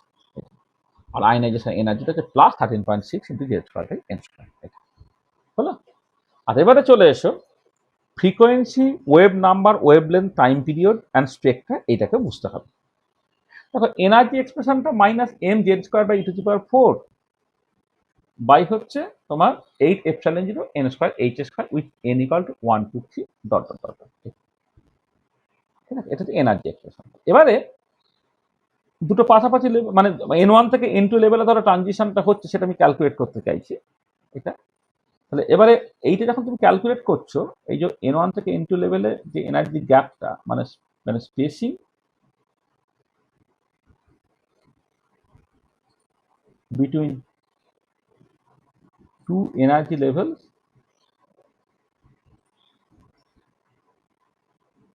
With quantum number n1 and n2, যেখানে n2টা গ্রেটার দেন n1, সেটা কত হবে না এইটা, সেটা হচ্ছে mz²e⁴/8ε0² ইন্টু 1/n1² - 1/n2²। আচ্ছা, এবারে ফ্রম রেজোনেন্স কন্ডিশন কি হবে, এই এনার্জি গ্যাপটা এইচ নিউ এর সঙ্গে সমান হতে হবে, মানে এইচ নিউটা এর সঙ্গে সমান হতে হবে। তো ফ্রম রেজোনেন্স কন্ডিশন, দেখে রেজোনেন্স কন্ডিশন বলা হয়।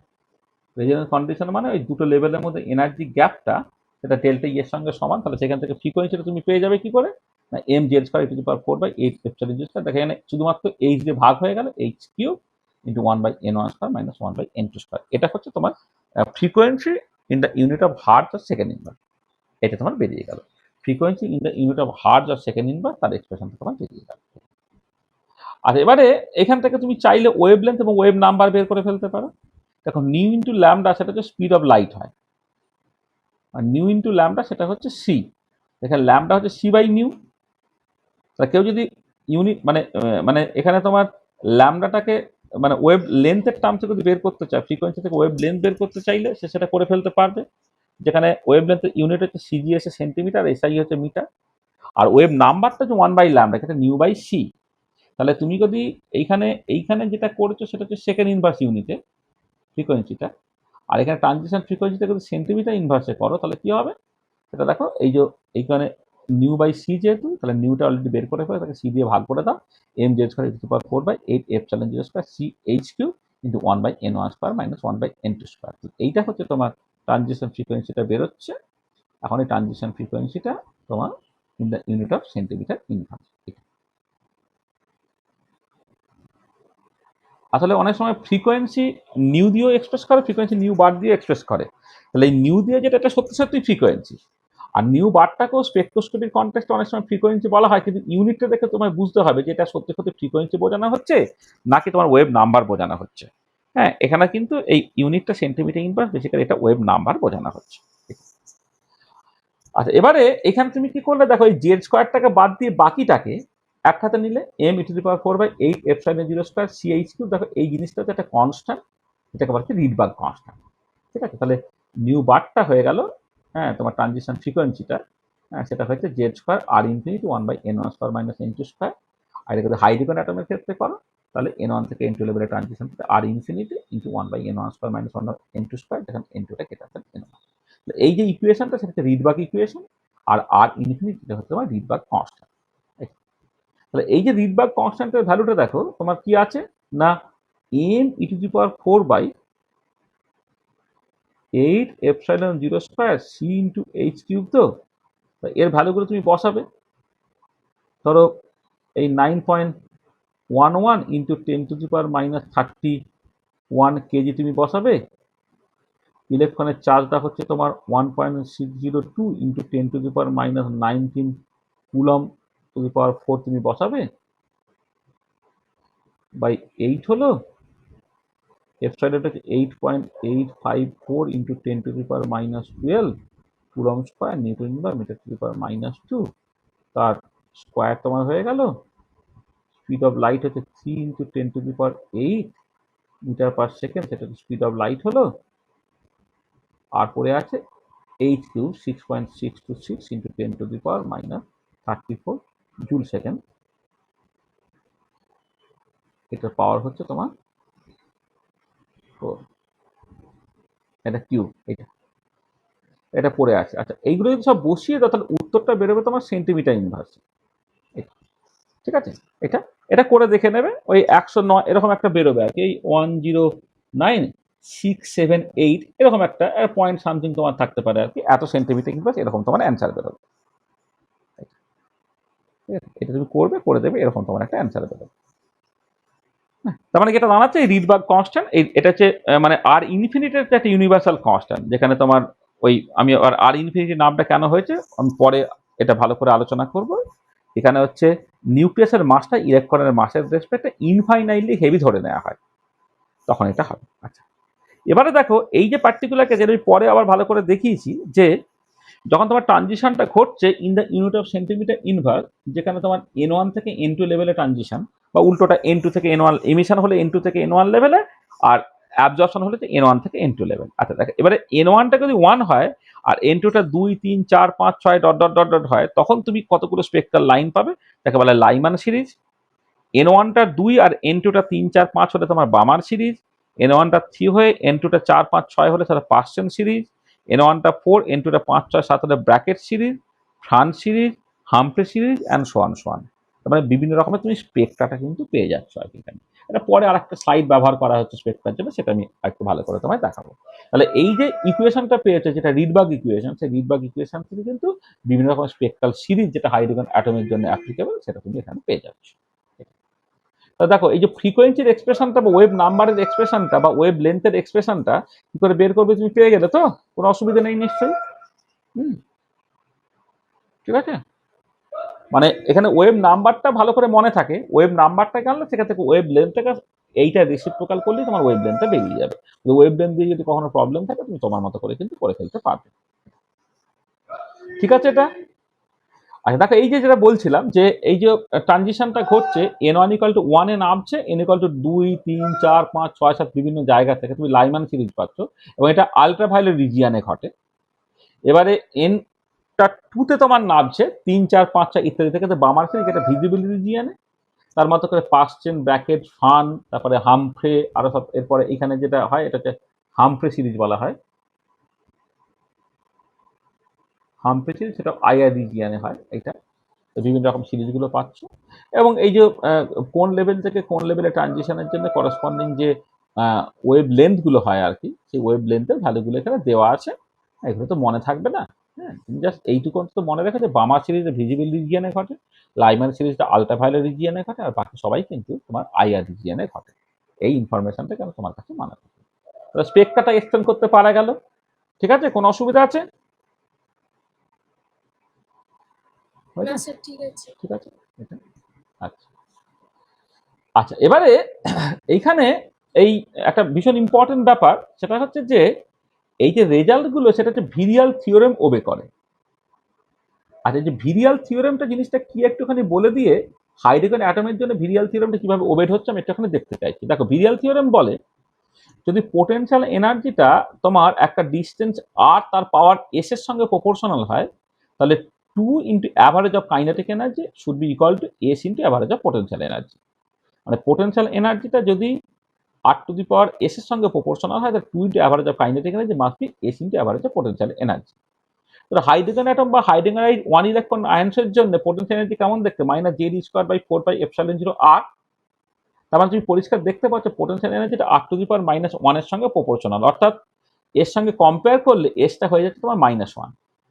তো এস যদি -1 হয়ে যায়, তাহলে এই ইকুয়েশন থেকে 2 into average of kinetic energy should be equal to minus of the potential energy. দেখো, সত্যি সত্যি তাই হয়েছে। হাইড্রোজেন অ্যাটম বা হাইড্রোজেন আইড 1 ইলেকট্রন আয়নসের জন্য কাইনেটিক এনার্জিটা বেরোয় কত, z square by 8 pi epsilon 0 r.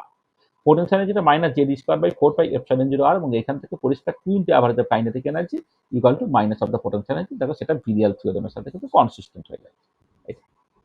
এবং এখান থেকে টোটাল এনার্জি যদি ক্যালকুলেট করো, কাইনেটিক এনার্জি বা পোটেনশিয়াল এনার্জি, এবারে এখানে এখানে তুমি দেখো, যেহেতু পোটেনশিয়াল এনার্জি এখানে এখানে তুমি যদি বসিয়ে দাও আর কি এটাকে, আর যে তোমার এই 2 into average of kinetic energy minus of potential energy বসিয়ে দিলে এটা যে minus of the kinetic energy হবে, এবং যেটা হচ্ছে তোমার পোটেনশিয়াল এনার্জি ডিভাইডেড বাই 2 হবে। এটা হচ্ছে ভিরিয়াল থিওরেম। আর এই ভিরিয়াল থিওরেমটা, এটা তো জেনারেল থিওরেম, যেটা অনেক সিস্টেমের ক্ষেত্রে অ্যাপ্লিকেবল। ধরো হারমোনিক অসিলেটর যদি কনসিডার করো, এটা পোটেনশিয়াল এনার্জিটা হাফকে এক্স স্কোয়ার হয়, হুকস ল অনুযায়ী পোটেনশিয়াল এনার্জি হাফকে এক্স স্কোয়ার। পোটেনশিয়াল যদি হাফকে এক্স স্কোয়ার হয়, তাহলে পরিষ্কার পোটেনশিয়াল এনার্জি এক্স স্কোয়ারের সঙ্গে প্রপোর্শনাল। এবারে এই V r equal to r to the power s এর সঙ্গে কম্পেয়ার করলে এর এসটা হয়ে যাচ্ছে 2। তখন এই পার্টিকুলার কেসে 2 into average of kinetic energy equal to 2 into average of potential energy হবে, 2 দিয়ে কেটে চলে যাবে, kinetic energy equal to potential energy হয়ে যাবে। আর টোটাল এনার্জি, যেহেতু kinetic energy plus potential energy, সেই জন্য kinetic energy equal to potential energy equal to total energy by 2 হয়ে যাবে। মানে ভিরিয়াল থিওরেমটা এবং হাইড্রোজেন বা hydrogen like 1 electron ions virial থিওরেমটা কিভাবে স্যাটিসফাই করছে সেটা তুমি দেখতে পেয়ে গেলে। ঠিক আছে, বোঝা গেল? বুঝছে? ঠিক আছে সবটা? হ্যাঁ স্যার। হ্যাঁ আচ্ছা, তাহলে আমি মোটামুটি যেগুলো করার করে ফেলেছি, তোমাকে একটা বেশ বড় হোমওয়ার্ক দিচ্ছি, পার্টিকুলারলি এমএসসি ছেলেদের জন্য এই হোমওয়ার্কটা একটুখানি করো। দেখো, হাইড্রোজেন অ্যাটম যেমন সেন্ট্রাল ফোর্স প্রবলেম, বা হাইড্রোজেন লাইক 1 ইলেকট্রন আয়ন যেমন সেন্ট্রাল ফোর্স প্রবলেম, তেমন এই যে সূর্যকে কেন্দ্র করে পৃথিবীর ঘোরা একটা কেবলাস অরবিটে, সেটাও একটা সেন্ট্রাল ফোর্স প্রবলেম। আর হাইড্রোজেন অ্যাটমের ক্ষেত্রে যেমন কুলম্বিক অ্যাট্রাকটিভ ফোর্স আছে, এখানে কিন্তু গ্র্যাভিটেশনাল অ্যাট্রাকশন আছে, যেটা G m1m2/r²। আর ওখানে যেমন মেকানিক্যাল ফোর্স ব্যালেন্স mv²/r, এখানেও mv²/r আছে। এখানে শুধুমাত্র এমটা হচ্ছে মাস অফ দ্য আর্থ আর কি, এটা আছে। তাহলে এই দুটো ইকুয়েশনকে কাজে লাগিয়ে, আর তোমার এই যে বোর্স কোয়ান্টাইজেশন রুলটা ওখানেও স্যাটিসফাইড হচ্ছে, অর্থাৎ mv=nh/2π, এটাকে মাথায় রেখে তুমি জাস্ট এনার্জি, ভেলোসিটি এবং রেডিয়াসের এক্সপ্রেশনগুলোকে বের করবে। এটা তোমাকে বাড়িতে কাজ হিসেবে দিলাম আর। হ্যাঁ, এটা এটাখানি করো, মানে কম্পেয়ার করে করেই তুমি ফাইনাল অ্যান্সারটা লিখে ফেলতে পারবে, কিন্তু হাত পাকানোর জন্য একবার নিজেরা করে দেখো। ঠিক আছে? কোনো অসুবিধা আছে এখানে? বুঝছো তো? দেখো, যা বলেছি তাতে কারো কিছু অসুবিধা আছে এখন পর্যন্ত? যা বলেছি কোনো অসুবিধা আছে? না স্যার। আচ্ছা, তাহলে আমরা এই পর্যন্তই করলাম। আর কয়েকটা নিউমেরিক্যাল প্রবলেম আমি করতে দিয়েছি, এটা তো আমি দিয়ে দেবো, সেই নিউমেরিক্যাল প্রবলেমগুলো তোমরা করবে। হ্যাঁ, পরের দিনে আমরা বেশ কিছু নিউমেরিক্যাল প্রবলেমস করব, মানে বোর্ড থিওরি রিলেটেড যা কিছু আছে তার মতো করে বেশ কিছু নিউমেরিক্যাল প্রবলেম করব। হ্যাঁ, করে তারপরে আমি নেক্সট যেটা আছে ফাইনাইট সাইজ এফেক্ট বা সমারফিল্ড থিওরি, সেটাতে যাওয়ার চেষ্টা করব। তাহলে আমি লেকচারটাকে রাখছি। হ্যাঁ, স্যার হ্যাঁ বলো। স্যার বলছি আমি কালকে নতুন জয়েন হয়েছি গ্রুপে, আপনার আগের ভিডিও আর ক্লাসটা কিভাবে পাবো? তুমি মানে গ্রুপে মানে কি নেটের গ্রুপে? হ্যাঁ হ্যাঁ। দাঁড়া, এখন কদিন একটুখানি ঘোরাঘুরি করো, তারপরে পাবে তুমি। তুমি একদিন ছিলে আচ্ছা কোথায়? স্যার, আমি তো আপনার কিছু পাইনি এখন। না, পিডিএফ ভিডিও দিলে তুমি সব বুঝে নিতে পারবে। আমাদের তো ধরো স্ট্যাটিস্টিক্যাল মেকানিক্সটা মোটামুটি ভাবে পড়ানো হয়ে গেছে এইটা। আর থার্মোডাইনামিক্সেরও তোমার ধরো 9 আর 13টা লেকচার, থার্মোডাইনামিক্সের 13টা লেকচার হয়েছে, আর ইন্ট্রোডাক্টরি ক্লাস হয়েছে একটা 14টা, আর স্ট্যাটিস্টিক্যাল মেকানিক্সের মানে 11টা ক্লাস হয়েছে। মানে 25টার মতো ক্লাস কিন্তু অলরেডি হয়ে গেছে, মানে অন্তত নেটের জন্য ডেডিকেটেড যে ক্লাসগুলো। আর একটা হচ্ছে তোমার মানে আরো কিছু অ্যাডিশনাল ক্লাস দেওয়া হয়, সেগুলো ঠিক আছে অপশনাল। তাহলে ওইগুলো ওই তুই গ্রুপে আছে, গ্রুপে এই রাজু বা কেউ আছে, হ্যাঁ, যে ভিডিওগুলো আগে হয়ে গেছে একটু আরেকবার শেয়ার করে দিস তো রাজু, রাজু বা অনিমেষ কেউ একজন। স্যার গ্রুপে না স্যার পার্সোনালি দিয়ে দেবো স্যার, গ্রুপে দিলে বারবার সবাই বারবার বারবার হয়ে যাচ্ছে, হ্যাঁ ঠিকই, তাহলে পার্সোনালি দিয়ে দেবে এখন। দুবার তিনবার শেয়ার হয়ে গেছে অলরেডি। হ্যাঁ জানি তো, এই যে নতুন জয়েন করছে আর সব বলছে যে পুরোনো ভিডিওগুলো কোথায় পাবো, স্যার পুরোনো। হ্যাঁ ওকে পুরো মেসেজ করতে বলুন, ওকে পার্সোনাল। হ্যাঁ হ্যাঁ, তুই গ্রুপে মেসেজ করে দে, হ্যাঁ, যে তোর এই ভিডিওগুলো চাই, ওটা তোকে দিয়ে দেবে। হ্যাঁ ঠিক আছে। ঠিক আছে। হুম। দিনের পড়া দিনে করতে হবে, কিন্তু অনেকটা করে পড়তে হবে একটুখানি। একটা টোটাল 10 মাসের মতো একটা সময় লাগবে, কিন্তু তাতে টোটাল ফিজিক্যাল কেমিস্ট্রিটার একটা ভালো দখল তৈরি হয়ে যাবে। সেই জন্য অনেক বেশি ক্লাস করতে হবে, আর প্রত্যেক দিন ক্লাসগুলোকে ফলো করার চেষ্টা করতে হবে, নাহলে নিজেরা কিন্তু পেরে উঠবি না। হ্যাঁ, জাস্ট সিম্পলি মানে ওই যে 25টা ক্লাস, যখনই তুই ভাববি যে 2 ঘন্টার 25টা ক্লাস 50 ঘন্টা লাগবে, তখন ভয়ে ভয়েই আর মনে হবে আর খুলে দেখি না। ওই জন্য রেগুলারলি ক্লাসগুলোকে করে নিতে হবে। ঠিক আছে, ঠিক আছে। তুই তো মাদপুর কলেজেই বললি তো? হ্যাঁ স্যার। ওই যে দাদা কথা বললো অনিমেষ আর রাজু, ওরা তোদের কলেজেরই, বুঝেছিস? আচ্ছা। হ্যাঁ, সেই হিসেবে তো আলাপ হয়ে যাবে, ভালোই হবে। হ্যাঁ, তাহলে বলো, কারো যদি কিছু অসুবিধা থাকে বলো।